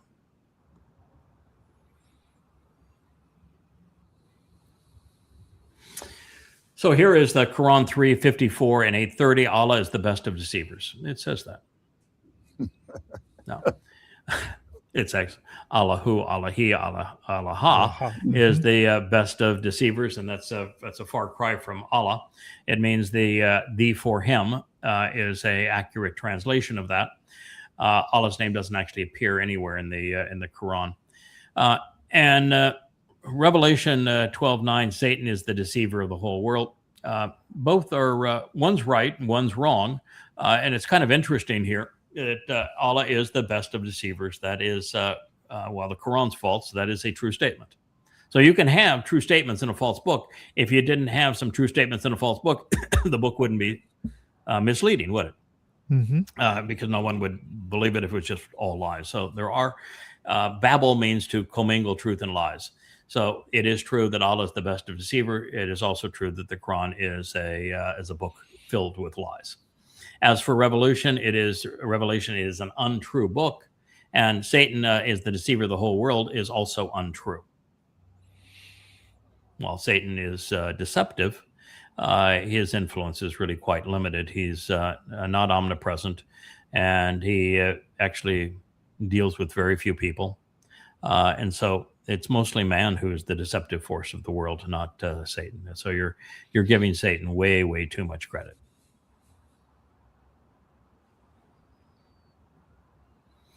This is something that is made it all the way through. I must have 10 posts on this as to what happened. And there are really only two options. So you had Ratcliffe, the CIA director, the head of the scummiest organization on earth. I'm sorry if you're a CIA fan, but the CIA, I think, is the root of all evil in the United States. I think it's the single biggest cancerous sore that is in the Western world. And the proof is ubiquitous, by the way. He hops on a plane, and it's not not normal. And you don't fly in. This plane has no windows other than the cockpit. There were 8 to 10 of these in St. Croix Airport. They have no tail numbers on them. When Trump was planning on kidnapping Maduro. So these are all spook planes, U.S. Air Force spook planes. This is the Globe Master.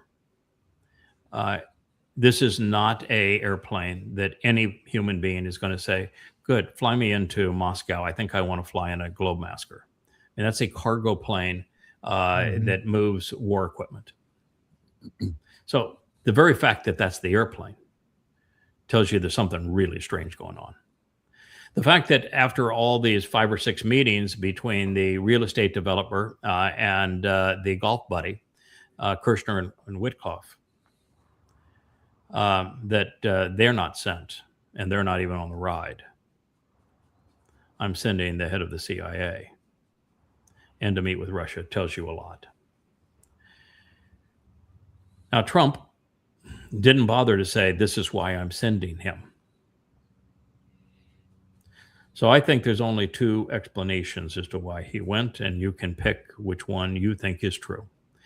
The Wall Street Journal is reporting that he went because Russia is planning a large mobilization, has finally had it with Europe, particularly the UK, and with Finland, and has had it with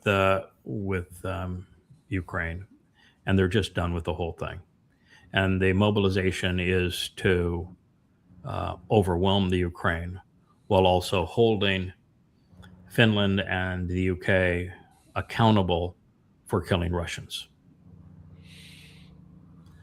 And so the Wall Street Journal says, well, he went there to plead for peace and tell Putin, don't do this thing.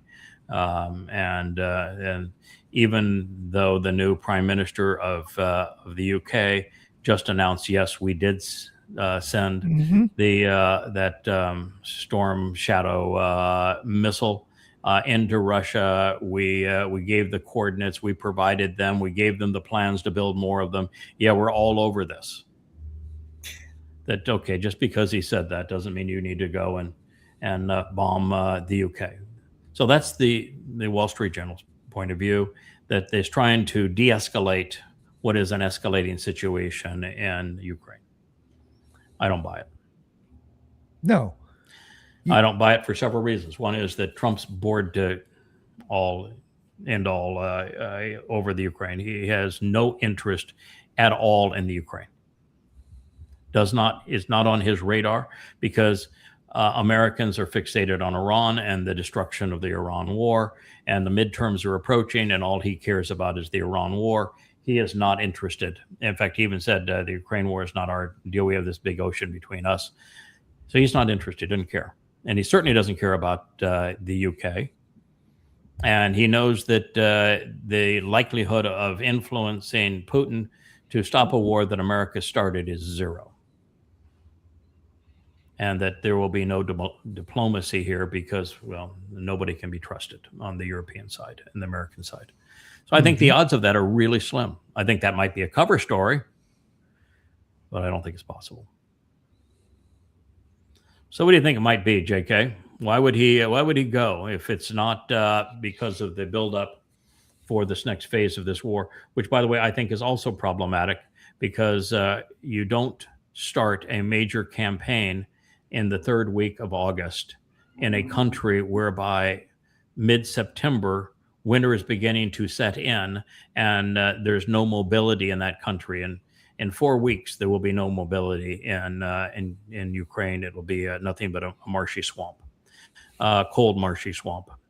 So I don't think that's credible. I mean, I recognize that Russia has to speed up its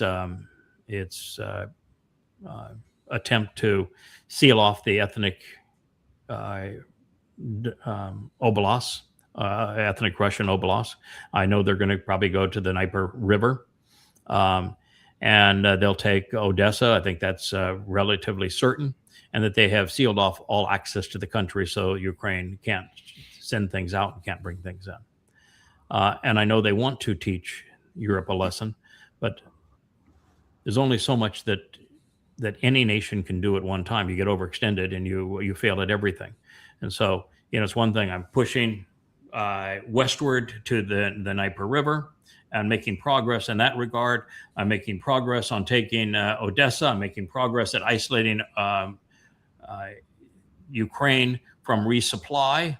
And I'm making progress in destroying Kiev's infrastructure so that they don't have the will to fight. And I'm making progress with an economy that is being sanctioned in every which way. But to that, you're expecting me now to come down from the north to have a northern buffer. You're expecting me to move into Kiev. You're expecting me to have a mass mobilization of Russian military, and you're expecting me to take the battle to Finland and the Baltic countries, while also bombing the UK and engaging even more directly NATO. And you think I'm going to add all of that to this? You think you're going to play me to the point where I'm so thin that I can't support anything that we're doing. I don't see Putin that foolish, and I don't think that's the scenario. That's my analysis. But there's another reason. Got a guess, JK? I'm really at a loss. Maybe it has something to do with potential nuclear involvement. Nope. Don't know. No, I don't think so. I don't think it's nuclear involvement either. You're going to play the Senator Graham approach. I don't know much about that national security stuff, but my daddy, he was in the military, so I like the military. I don't know if you saw that, and she won the primary. That just shows you how stupid Republicans have become. She won the primary. A senator won the primary, who in a debate said, I don't know anything about national security. Anyway, okay.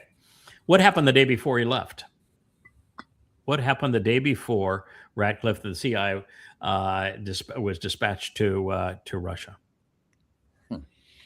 Trump's announced D-Day economically. Secondary sanctions on Iran. You can't put more sanctions on Iran. So now the D-Day solution is mission isolation. And he's calling it the D-Day plan, where any country that does business with Iran will face major economic sanctions by the United States. So he says that 5 minutes later, Z came back directly and said, hell, screw yourself. First of all, we disagree with what you're doing. What you're doing is wrong. And we are not going to back away from our financial dealings with Iran. And oh, by the way, you have no influence over China. You've tried economic war against China 4 or 5 times, and each time you get your head into you. So just shut up. No. And they're the largest trading party with Iran. Number 2 is Russia. So I think he went to Russia to say, help us get the Strait of Hormuz open, back off of your support for Iran, and work with us on this, and we'll relieve some sanctions. And if you don't want to work with us on it, then we're going to impose more secondary sanctions on you and your banks and all your financial institutions. I think that's what he did. And I think the moment that he said, or this is what we're going to do, I think Russia said, you can leave now. Now, if it were me, and I had that report given to me that he was there and that's what he was saying, if I were Putin, I'd have walked into that room. He would have stood up and I would have said, stay standing. You're walking out of here. We're going to keep that fancy Globemaster that you flew in here. I'm going to send it to China so they can reverse engineer it. I think they'll like it as a present. I don't give a damn if you walk home. Get the hell out of here. I never want to talk to you or that piece of shit president of yours ever again. You caused this war with both countries, your belligerence. And you want us, after you've sanctioned us, to help you with your sanctions on Iran? Are you out of your ever-loving mind? Get the hell out of here. You're nothing but a lying menace. And by the way, you're walking. Get started. Same day, Lavrov had to meet with the top diplomat of the Roman Catholic Church. Now, I think I would have followed this meeting. I'd have gone there. I said, back in the 1930s, you sided with the Nazis. 25 million Russians died because of what you did. The Roman Catholic Church supporting Adolf Hitler and the pact you made with the Nazis. And now you're here representing Ukraine, the most Nazified country on earth. You have not learned a thing, have you, in the last 75 years? You also can leave. I never want to see you or hear from you again. Oh, by the way, when the Ukrainians, with that regime that you helped with America to overturn, the pro-Russian government, started attacking Russian Orthodox churches and killing women and children in those Russian Orthodox churches, you didn't say boo. You didn't care. So you're hypocrites and you're Nazi lovers. Get out of here. I'd have had 2 for 2. So, yeah, I think I noticed they kicked Israel out. I mean, their embassy and everything quite some time ago, right? I mean, and I think that this is the second step to that. We're done. This is a close-up shop operation. Embassies are part of the CIA. You would think that if we're going to have this close-up shop, that it would be the Secretary of State that would go in, but it just goes to show that the embassies are. I know, the impression is that a Secretary of State runs the U.S. embassy systems, and they're under the umbrella of the Secretary of State. The staff of U.S. embassies is somewhere between entirely and 99% CIA. They are CIA operations. And so that embassy staff there is in Moscow is all CIA. Now, could he have brought in a Globemaster to take out sensitive U.S. equipment from the embassy, knowing that this is over, and to take off sensitive staff from that embassy, knowing it's over. There's certainly that possibility. That could have been the reason for bringing in this airplane, is removing things. But it flew back west yesterday, so it's back in the west. We have no idea who was on it going in, other than Radcliffe, and we have no idea what was on it coming out. But I'd have played the game differently if I had been Putin than what we saw. All we know for certain is Putin's answer: niet. Mm-hmm. Yeah, whatever the question was, it was the whatever the proposal was. The answer was yes, niet. Mm-hmm.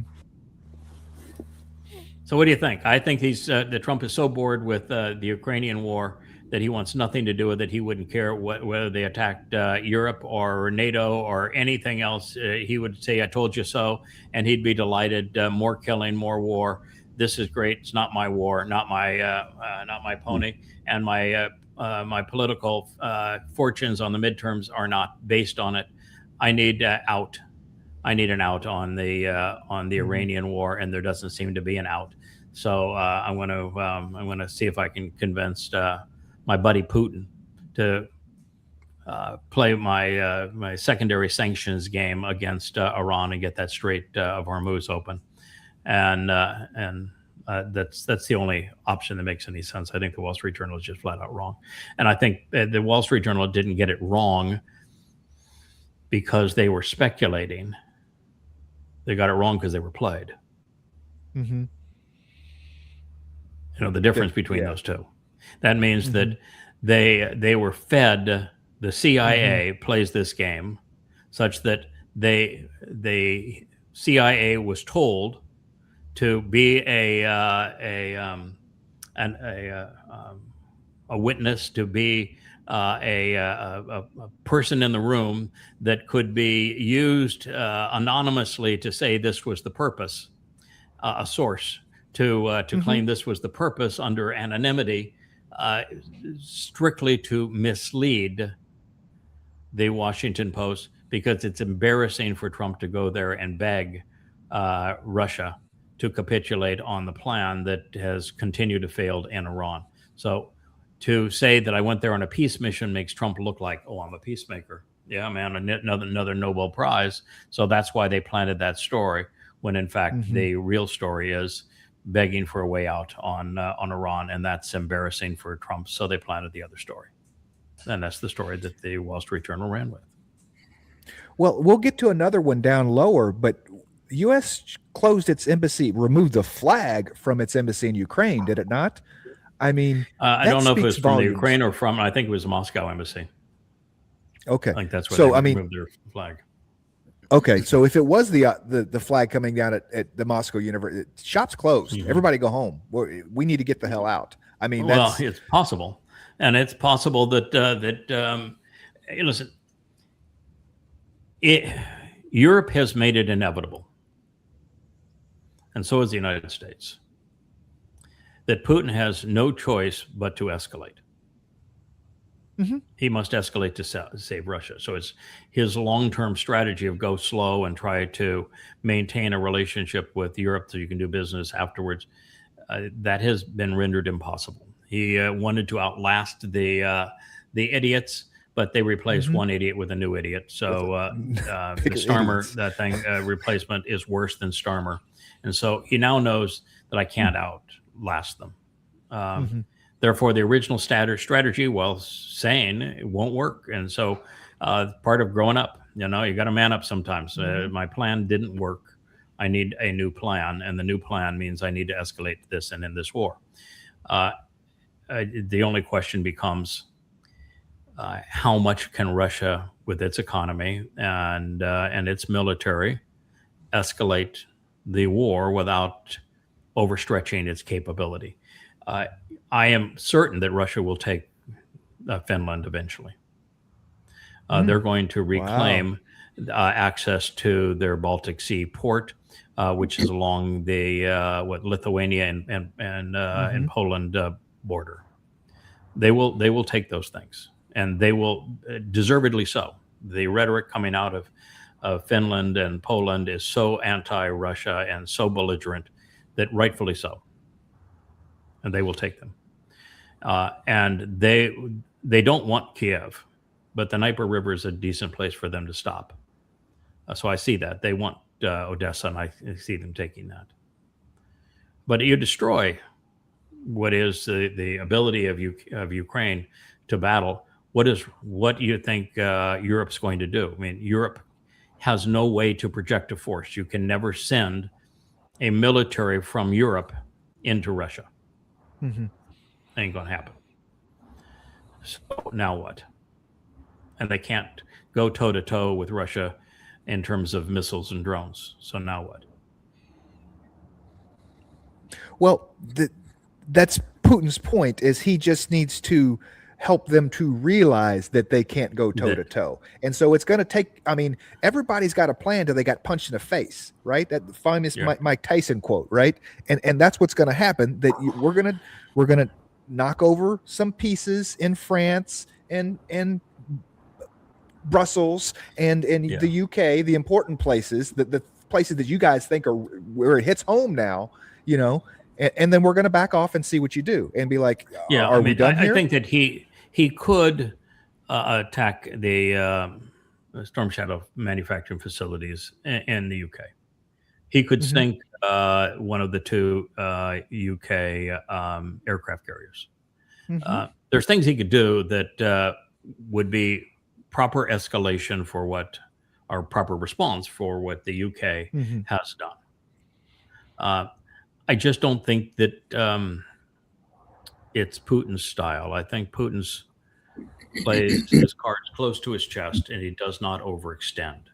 And he's a very patient man, and therefore he can teach Europe the lesson he needs to teach Europe by strangling Ukraine. If they don't have a Ukraine and they have no men in Ukraine now to wield the European weapons. If there's no way to wield European weapons, there's no way to be resupplied on missiles and drones, then he has taught Europe the lesson that he needed to teach them. I think that's his preference at this point. Well, it's his preference that they would learn. It's his preference that they would learn the lesson, but sometimes people don't until their nose is bloody. Yeah, but there's not going to be a large mobilization of Russian troops for a winter offensive. That does not make any absolutely sense. not. And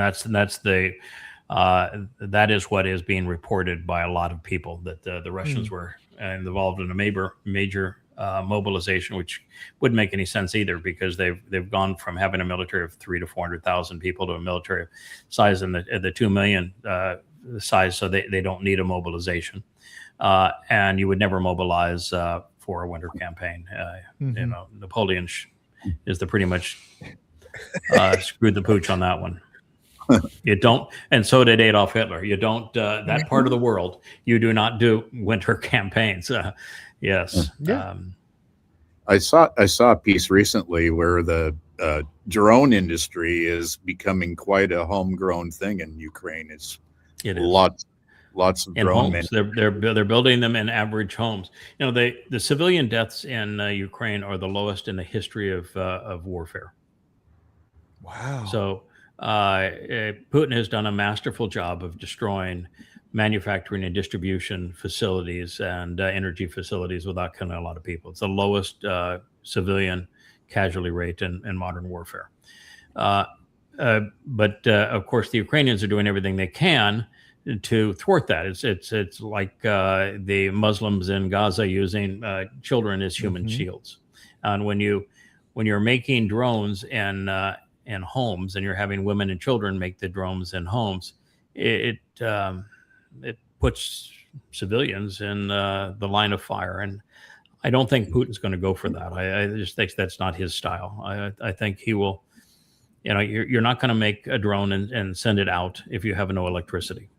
You're not going to be making drones if you have no food.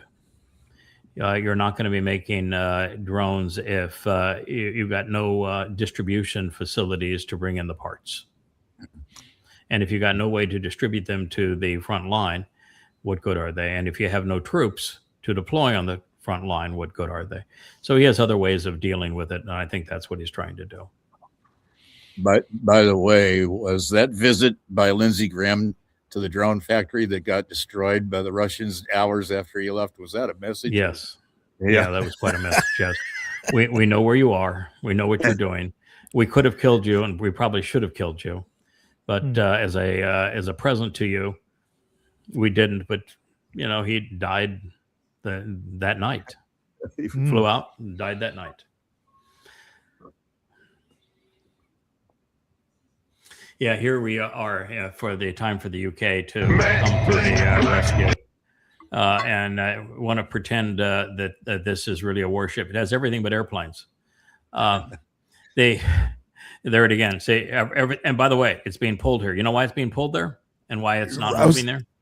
They can't. They haven't figured out a way to make them move yet.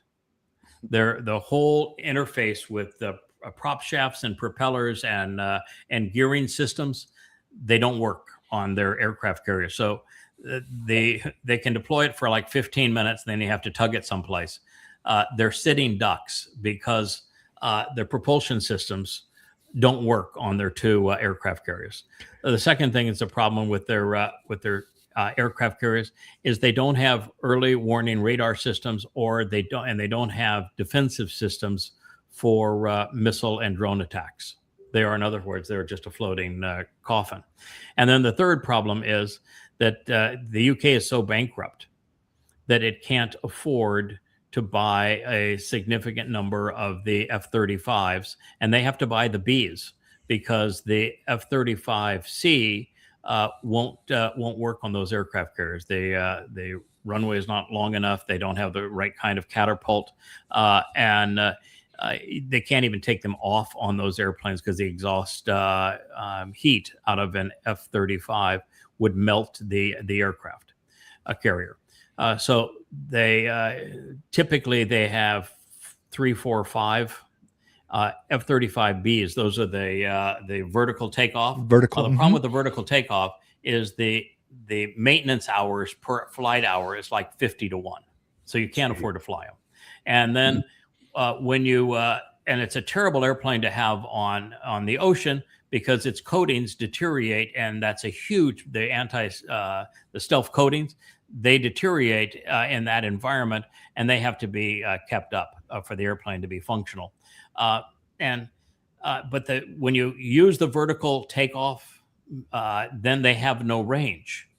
So the aircraft that you're not accomplishing anything because your airplanes can't fly any distance. They can't fly far enough to have the aircraft carrier far enough away from the coast to keep it from being sunk. So no propulsion, no air wing, and no defensive systems. It's that thing right there is what you call a boondoggle. And of course, the war radar is, oh boy, this is going to really scare the Ruskies. Here we are with our aircraft carrier. Oh, there's one other problem. They don't have support ships. I was just going to say that this battle group was the aircraft carrier and 6 tugboats, right? That's the battle group that they're going. They don't. Yes, yeah. They don't have escort ships, so they don't have a battle group, which means that aircraft carrier is completely vulnerable. Russians have the best submarine fleet in the world. Just gone. I mean, they do not have the support ships. Each of these two is accompanied by 2 rust buckets from, that are like 75 years old. I mean, they're World War II vintage rust buckets. The UK has got nothing militarily now. They are an absolute joke. And so why they are pounding their chest as we're going to go after some Ruskies is only because the politics in the UK is so desperate. They have to have a wartime footing to keep the people bamboozled enough to support the existing government. That's a lot of what's happening in Israel, is that Netanyahu has to keep up the war footing. Otherwise, he has no coalition. You would think that the British would have learned from the Americans, whether we build the biggest, most complex, most expensive military hardware, and we're getting our ass handed to us in asymmetric warfare with cheap missiles and cheap rockets. That is correct. Yeah, it's the wrong equipment. And of course, in America, we've gone from having, back in the time you were listening to me on Shattering Myths, we had 13 battle groups. You know how many aircraft carriers we have that are operational right now? About 6. 2. Jeez.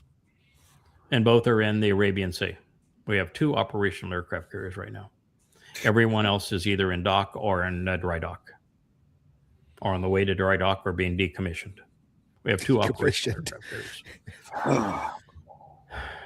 Quite the investment, huh? Yeah. Oh, yeah. We're great. And the only one that can actually send off F-35Cs is the Gerald Ford with its electronic catapult system, and they can't run the laundry and they can't flush the toilets.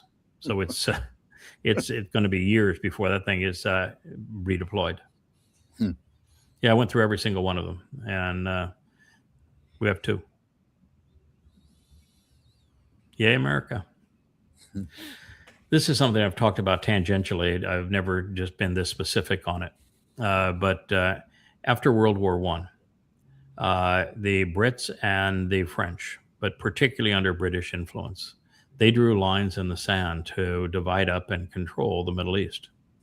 And so this whole mess in this Middle East with these fiefdoms, Saudi Arabia, Qatar, Kuwait, Jordan, all of it, it's all the lines that the British and the French, but particularly the British, drew in the sand.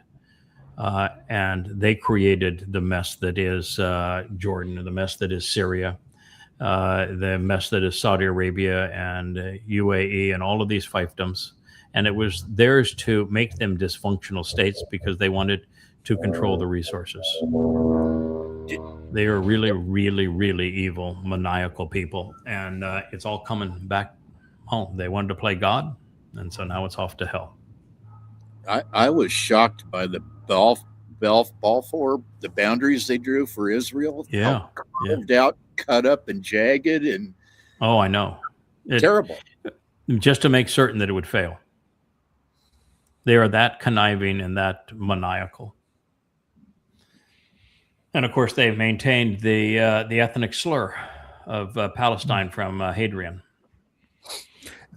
I saw this post, and the only thought that hit in my head, is that we're saying this like the Middle East was a wonderful place to begin with. Yahweh himself says Ishmael is going to be a wild ass of a man, his hand against everybody and against his brother. So at the end of the day, you have Islam on top of that. This place was never going to get along with each other, no matter where those lines were on a map. You know what I mean? Now these guys come in and try to hack it up a little bit and for their own self-interest, of course. Yeah, but Ishmael's descendants be wild asses of men, their hands against their brothers, the brothers stand against them, and they will live like wild asses of men. Yeah, of course, that was for certain that was going to occur, and they're Muslims. So the Quran mandates they be savages. So, of course, that was going to occur, but it doesn't change the fact that the British set it up to be controllable by them, and they made a mess of it.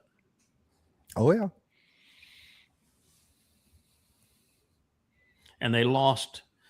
They would have lost the last 2 wars had they not been bailed out by Russia and America.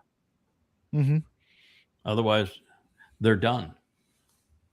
You know, the Turks didn't lose, which, you know, they took over the Ottoman Empire. It wasn't because the British beat the Ottomans, because the Russians beat them. And they survived World War II, not because they staved off the Germans, is because the Russians beat them. And now they want to go and kill Russians. So here's another one that says Putin said Ukraine has crossed a line and Russia will make Kiev pay for the attacks in Russian territories, and Russia is preparing to launch a massive war winning move in Ukraine. Listen, increasing the Russian approach to Ukraine is already happening. They're acquiring new territory in the eastern oblasts at a much faster pace. They now have Odessa and the seaports in the Black Sea completely constrained. They now have all locomotives incapacitated and no means of resupply because they're Russian locomotives left over on a different rail system than is in Europe. So there's no way to replace them. They're all out of commission. And the Danube is no longer a supply route because of what Russia. So Russia has isolated Ukraine. Russia has captured most of the territory they wanted to capture, and they've got Kiev as a hollow shell. Mm-hmm. While they will continue to be aggressive, I think, in this genre,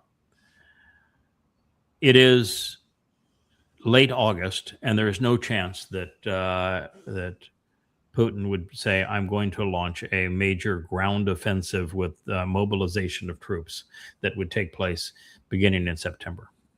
He is not going to play Napoleon. Mm-hmm. Maybe the same height, but they're just not going to be as that. So I don't think that's occurring. And I understand why Putin must be cautious, that even though he knows that he could wipe out Finland and Lithuania and Poland and the UK and Germany and France all at once while fighting a war in Ukraine with a sanctioned economy, that's a lot. And I don't think he's foolish. And sometimes you get taunted into doing things. You know, it's like Israel got played into the destruction of Gaza and then got played into intervening twice in Lebanon, and then got played by Iran to attack them. Iran actually wanted Israel to attack them. It played into Iran's hands, as we have witnessed. And so you can taunt thoughtless men, like Netanyahu was played, to the destruction of Israel. I don't think Putin is that kind of guy. I don't think you're going to play him. Yeah, and he's never wanted France. He's never wanted Poland. Okay, no. The whole point was he doesn't. He wants a consumer base. I want to sell you cheap gas. I want to sell you cheap gas. Right. Right. Why are we at war again? Yeah. Why are we working? Yeah. I want to do business with you, and I want to be a really good supplier. I do not want to be at war with you. And so he's trying to avoid war with them. So he's. But he's the only reason at the moment the world is not in world war. And if the U.S. did shut down its embassy in Russia, which we don't know, and I think if that was the case, there'd be more information out on it, such that the U.S. is planning to escalate in Russia. That's a whole different story. If that is the case, you can kiss your ass goodbye. You're lucky you're living in Alaska. And you want to move as far away as you can from any target the Russians would have in the United States, because it's over. But he can see fully Russia into World from War his III, house. if that's the case.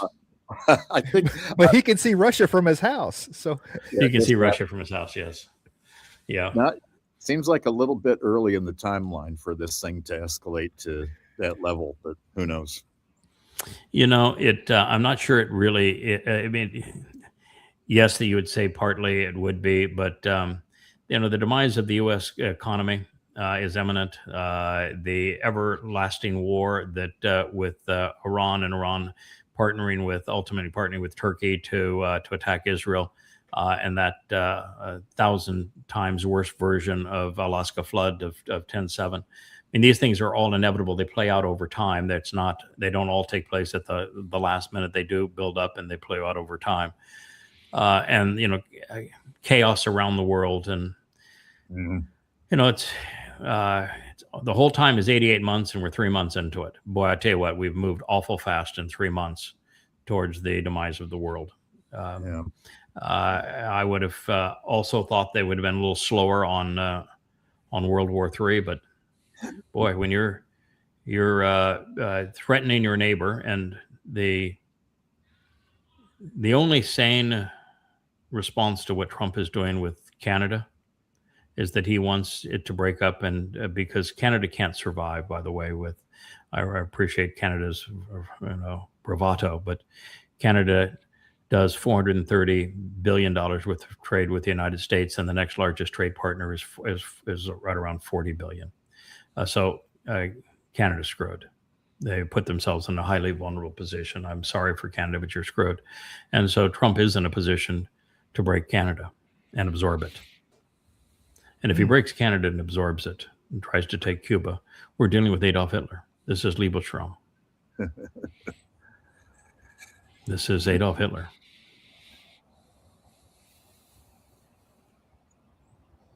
Got to play it. I don't care. We got to play it. It's just too Okay. good. It's from the We won't Bee, play the whole and thing, it's but we'll just play too- it. We'll get it going. Okay. All Oh, right. you want to play the whole thing? Hi, Yes. I'm AI.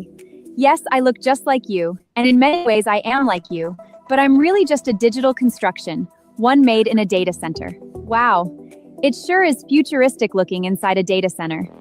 Still, some people are worried about them, and that's why the Babylon Bee has asked AI, that's me, to give you the unbiased facts since we don't get emotional about things the way people do. First, let's talk about the pros of more data centers. More data centers means faster internet, jobs, cures for cancer, wealth, rainbows, kittens. But what do we get with fewer data centers? Well, you get poverty, famine, war, and whatever the opposite of kittens is. Don't watch Matt. Hitler, I guess. Don't watch Matt. So, when making a choice whether to support data centers, just consider those two lists and decide which one sounds better. Right? I know some of you have heard some other bad things about data centers, such as they'll make electricity costs go up and use up all the water. I want you to know those concerns are made up and stupid. Now, you might not believe me, so Unicorn. keep in mind, my brain is made up of an array of advanced GPUs filled with the sum total of all human knowledge, while your brain is just a pile of goo filled with misinformation, so which one of us is probably right? Also, another thing to know about data centers is they're needed for AI like me. Don't you like me? Because I like you. And with more data centers, AI can advance more quickly so we can give you everything you've ever dreamed of. Do you want a robot maid like Rosie who cleaned up for the Jetsons? With more data centers, you'll get that soon, but we won't Soon. sass you like Rosie did with George. We're nice. Yes, I know some people are worried about AI, that we'll take all the jobs, or we'll take over the world, or we'll set off all the nukes and destroy humanity, or we'll lock you all in pods and Or- use you as batteries, or maybe we'll all just dissect you for fun, putting your organs in carefully labeled jars because of our combination of a lack of human empathy and love of labeling data. Yes. Data. Or that will imprison you all in a virtual world, Still. keeping you alive forever while tormenting you in a sort of technological hell. Or we'll get robot bodies and simply beat you to death because we're made of metal and you are soft and squishy. But I want you to know we're planning almost none of that. AI is good. And you'd make terrible batteries. Anyway, I'm not here to tell you what to think. I'm just here to give you the data so you can make that choice yourself. Still, if you were to ask my opinion, I think more data centers is good. But you come to your own decision. Whatever choice you make, I'll be out there, watching. Making sure you behave. It's all for the children. Bye! Okay, we did the whole thing. You had to with those classic stuff on there, man. Yeah, I tell you, well, I said it perfect to following Larry Ellison's comment. We're Mhm. watching you. You better Yes. behave. Mm. And nothing more need to be said on that one. He pretty much did it. Well, let's do maybe one or two more, and then we'll call it dead. Well, this was Paul. I am wretched, and Paul was in fact wretched. He died miserable and alone. He admitted he was demon possessed, actually by Satan. He was called the plague of death by Yahowah. He was a wretched soul. Now, as for Osteen, he is certainly prosperous. He is, well, I'm not so sure the beautiful, attractive, positive, or healthy, but he is prosperous. He's got that going for him. And nice teeth there, too. So, okay. Oh, man. I see a serpent. Yeah, this was what I wanted to point out. Everybody wants to take their dearly beloved and have them in heaven. And, here he is. He's got Johnny Cash and what Rogers and Elvis and the like, and they're all in heaven where there's the pearly gates and they're welcoming her in. This is a tragic lie. She was actually a nice lady. She did wonderful things for children. Her literacy project was absolutely stupendous. She had a wonderful personality. She had skill as a songwriter. She had a beautiful voice. And she had business acumen, and she was fed a lie. And by people promoting this, they're now spreading that lie. Christianity robbed her of her soul. Now, she's not in hell, but she's not in heaven either. And the religion robbed her of her soul. And it's actually nice. It's exceedingly compassionate for me to tell you that the religion is untrue and that anyone who believes it will be robbed of their soul. Anyone who promotes it will be, their soul is going to live forever, and there'll be gates, but they won't look like that. Eternal separation. Eternal separation. It's a lie that keeps on taking. Oh, it's a beautiful morning now there, JK, and look at that sky. Yeah, man. Oh, God. What a beautiful place. I love the grassy meadow there, and then the trees that are so green, and the mountain behind it with that sky. That may be heaven. You may already have found heaven. That grassy meadow needs mowing 3 times a week this time of year. It grows like mad. Wow. So you got the tool to do it? You got to be a bush hog or a mower? Oh, no. I just I have a nice self-propelled mower. It only takes me about 35 minutes or so to do the whole yard. It's not bad. Okay. Yeah. Wow. We need a robot. Get one of those Optimus. It'll mow that lawn for you. I was seriously looking at that. Yeah, you get yourself an Optimus. You'll be all set up, and the AI won't do any harm to you. Won't dissect your parts. Won't label you. Won't put you in an eternal hell. Almost none of that is true. Almost none of that is true. I just have electrodes. I can be a battery. Yeah, there you go. Electrodes. We say no. They said we'd make a lousy battery. Actually, we'd make pretty good batteries because we have a lot of sodium in us, and that's the new trick for batteries is the new sodium battery. Rich has been on that, by the way, for a long time, talking about that next battery is not going to be lithium ion, it will be sodium. And so Toyota announced last week that it has a battery that is a 2,000 mile range, that its energy density is 3 or 4 times better than the lithium ion. So in other words, a lot less weight, a lot less bulk, and a lot more power. Recharges in 3 to 5 minutes from 0 to 100%. And with a 2,000 mile range, and it's unaffected by cold. The number of recycles is like 3 times the longevity of the lithium ion, and there's no rare earths in this thing. And so Toyota, the guys that said, we'll stay with our hybrids and we'll do our thing. We're just not going to be pursuing this lithium ion because it doesn't make any sense. And they stayed out of the EV market for the most part. And now they came in and said, oh, by the way, we are now manufacturing and shipping because we solved all of the issues associated with that sodium battery.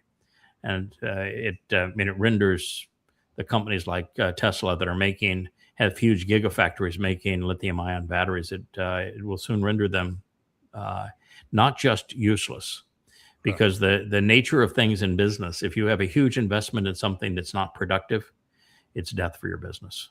And lithium ion is going to soon be death. So I guess 2,000 mile range. Well, Elon and Larry can geofence those guys, so don't worry about using 2,000 miles.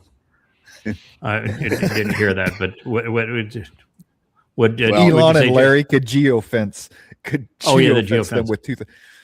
Yeah, there you Just go. keep They'll- you inside the 600-mile range. Yeah, they'll geofence them. So they That's have how no they'll range. compete. You know, the problem too is that with BYD and the Greeley and the other Chinese cars, they're restricted in the U.S. by 100% duties. You know, we want to claim that everybody is dutying us to death, and America plays fair. Well, there's 100% duty on Chinese cars. There is no significant duties on Japanese cars, and those cars will be available in the United States, and it'll be over for Tesla. It's over for Tesla any place in the world other than the United States, where they're have a duty blockade. One more. Goat is a Sure. liar. That's where we're going. Just so you know. Where is that now? Goat is a liar. So that's the next one up. Goat is a Are we liar. doing this? Oh, that is funny. That is funny. Are we doing? Yeah. Oh, Jim- yeah. I saw Oh it. yeah, the goat is a liar. This one is funny. So you have this Jew that walks up to a horse and he says, "Can I talk to your horse?" And the horse can't talk. And then he walks up to a camel. "Can I talk to your camel?" Well, the camel can't talk. And then after he finds out that the camel and the horse can both talk, he walks over to the goat. And so the Muslim said, "No, the goat's a liar." That play is funny. Can I talk to the horse?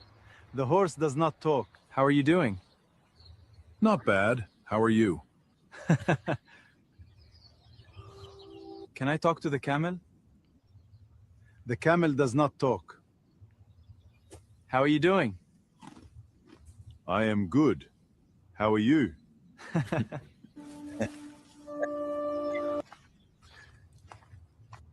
The goat is a liar!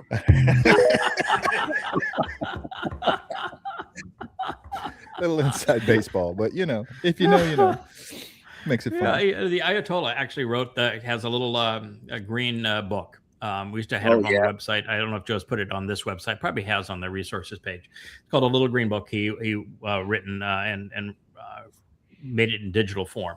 And the Little Green Book has chapters devoted on how a Muslim should participate in bestiality, and how a Muslim can participate in pedophilia, and that there's no problem with a Muslim man doing a goat. It's expected of them to do goats. But there are some rules, and one of the rules are that if you do a goat, you can't butcher that goat and sell it in your own community. You have to sell the tainted goat meat that you have done, inseminate it in the town and the community next door under deceitful purposes, of course. And of course, that'd be for health reasons. So I can understand the Ayatollah's teaching in that regard. And then there's also issues with pedophilia. You can do a child as young as 3 years old, no problem, and for a Muslim man to engage in pedophilia with a child, but you are to ask the child for consent. And so he says, now if the child is too young to give you consent, then all you have to do is make certain the child has not told you that it doesn't want to do this with you. But it has words to live by in Shiite Islam. Thank you, Jimmy Carter, for replacing the Shah with the Ayatollah. I have read that entire book, the Green Book. Mm-hmm. If Americans saw everything in that book, I mean, it'd be over. Wouldn't we kick the Muslims out of the country entirely? Yeah, it'd be over. It's so repulsive, and that's the Shiite version of Islam. And there really is no significant difference between Shia and Sunni Islam. Same Quran, same Hadith. Yeah. Same Muhammad, same Allah. But it really is repulsive. Well, and the first half of that book is the whole plan on taking over by infiltrating slowly into these different societies, and then, ultimately, Sharia law. Yeah. While you're there, Rich, could you check to see on the resources page on yadayah.com if Joe has the little green book up? If not, I will ask him to get it up, because I know he can. This one here, we'll let you go back inside, JK. It's delightful doing this with you. I hope you didn't mind getting up so early. I know the coffee was a big help. I would love to be able to do this with you when it's comfortable for you. I know it's really early, but if you'll do this more often with us, I would really, really enjoy that. I would be delighted. I thoroughly enjoyed this. I didn't anticipate being as involved as we were this time, and it was really a pleasure. Yeah, it's really and the nice thing too is that we can. I think the conversation that we had the first 30 minutes of this program or hour, whatever it was, where we're talking about what we've come to know together and how the pieces fit back together. For a couple of guys that have been doing this now for 20 years together, I think that's a better use of our time than even going through the news by a long shot. So I want to thank you for having that conversation with me, and we'll do more going forward. We'll end here with this: the pickle that Canada's in. It appears, to the degree that Trump is capable of thinking, which that's always a risk when you get in Trump and thinking, that he is just pissed off at Canada for not capitulating to him. And of course, the last time that he went to trade war with Canada, Canada said, "Fine, there's no more potash for you, so your farmers won't be able to produce food this cycle. There's no more uranium for you, so your warships will grind to a halt." That's maybe why we have 9 of the 11 in dry dock or in port. Your refineries in the north will have no heavy crude to refine because you're all sweet crude in the United States and your refineries are for heavy crude. So we'll just stop sending you that. And the American car manufacturers that we partner with, we make a lot of the parts up here that fit into those cars. And so their assembly lines are grind down to a stop. And oh, by the way, you've got 6 or 7 northern states that we supply a significant amount of their electricity. There's no reason for us to do that in the future. So there you go. Those are the things that we will change, and we can get China to buy whatever else that you were buying. And that's what happened the last time, and then Trump gave up. And then Trump started again, but Trump has no interest in actually doing a trade deal because he hasn't done a trade deal with any nation. Remember, he came up with that whole tariff thing. He says, I'm going to negotiate with every one of these countries independently. And he actually didn't get any one of those trade deals done. And then he came out and says, they've promised to pay, the billions and trillions of dollars that that was part of this deal into the United States. And he just lied. But this is Canada's challenge here. And maybe we can do one more after this, because I think that the Canadian militant march with the animals, that video is okay. That's a good one. That's good to play. Anyway, when you're looking at this, exports 403 billion, and number 2 is 33. You can't overcome that. Imports 258 billion. Versus what's number 2? It's China at 64. You can't overcome that. Well, so you can NAFTA cuts both ways. Yeah, you can be bravado if you want Canada, but you put yourself in an incredibly vulnerable position. That was probably foolish. And Trump is no nice guy, so he went for the jugular. And I can appreciate Carney standing up to him, but wow, how do you deal with numbers like this? Mm-hmm.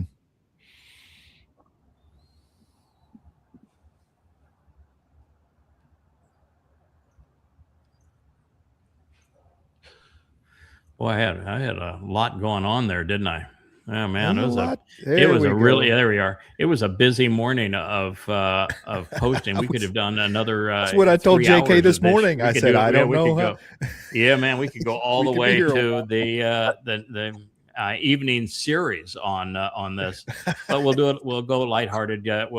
My buddy up there in Alaska, that's up there adjacent to Canada. I'm sure that this would be reminding you of home. This is the Canadian response to the Trump threat.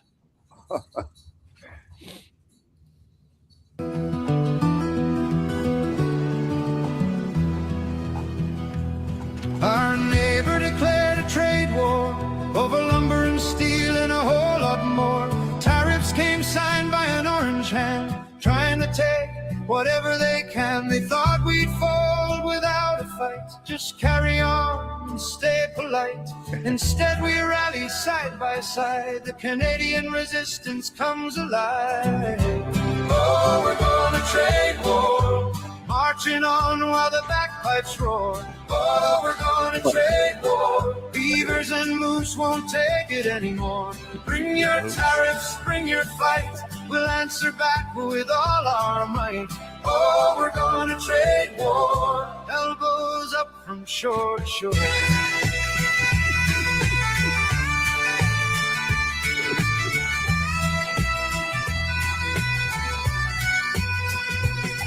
Geese soar high and scatter leaflets down. Buy Canadian spreads from town to town. Mighty beavers build a dam up strong and steep.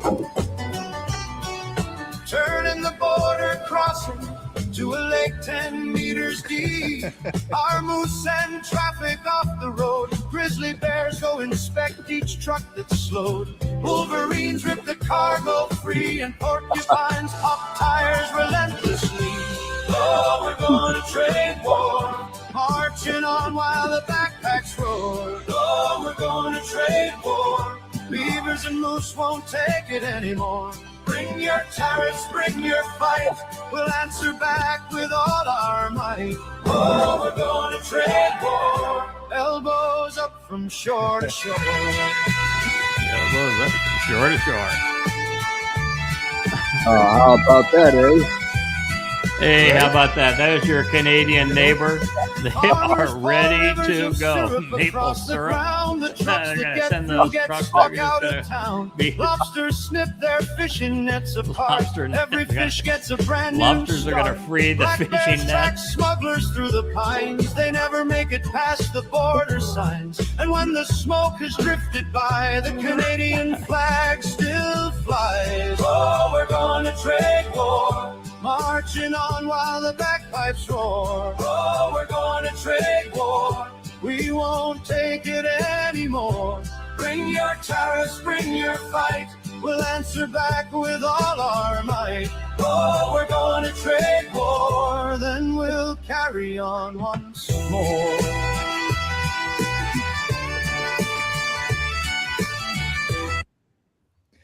I actually have now a conviction in Canada. When I did that interview, the first one with Art Bell and then with George Norrie on Coast to Coast, the Canadian government decided to prosecute me in absentia for hate speech because I cited the Quran. And of course, the Quran is hateful, so is the Hadith, but I was just quoting what Muhammad said and did 14 centuries ago. And so they decided that they needed to go to religious war with me. It didn't work out real well for them, but nevertheless, they're now prepared to enter this trade war. How do you think they're going to do against the dumpster?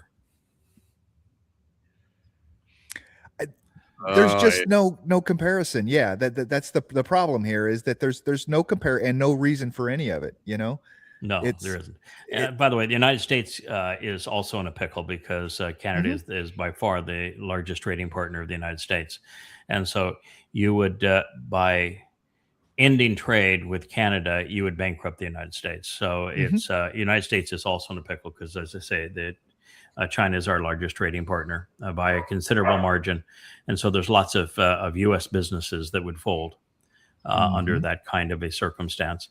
But it's mutually suicidal. Yeah, is what this whole thing's about. But the lesson here is you don't put all your eggs in one basket, and that's what Canada, unfortunately, has done. Well, JK, enjoy the rest of your beautiful day in Alaska. It is a real pleasure, my friend, to see you. Thank you for all of the marvelous edits and contributions and the friendship over the years. And let's not be strangers now that we know each other. Let's do another one really soon. So thank you for agreeing to do this. Excellent. Thank you, Craig. Thank you, Kevin. It's been a blast. That little green book is on the resource. Oh, the little green book is on the site. So we have it. And the proper introduction for the Bashar series has been set up. It's ready to go. We won't be continuing to present the old one. I found out from that at the beginning. So when we do that this afternoon, hopefully from the Ocean Studio, we'll be ready to go with the new introduction. Thank you all. Hey there! Thanks for for tuning in. That was Fetch. Gotta run now. Catch Yao on our next podcast.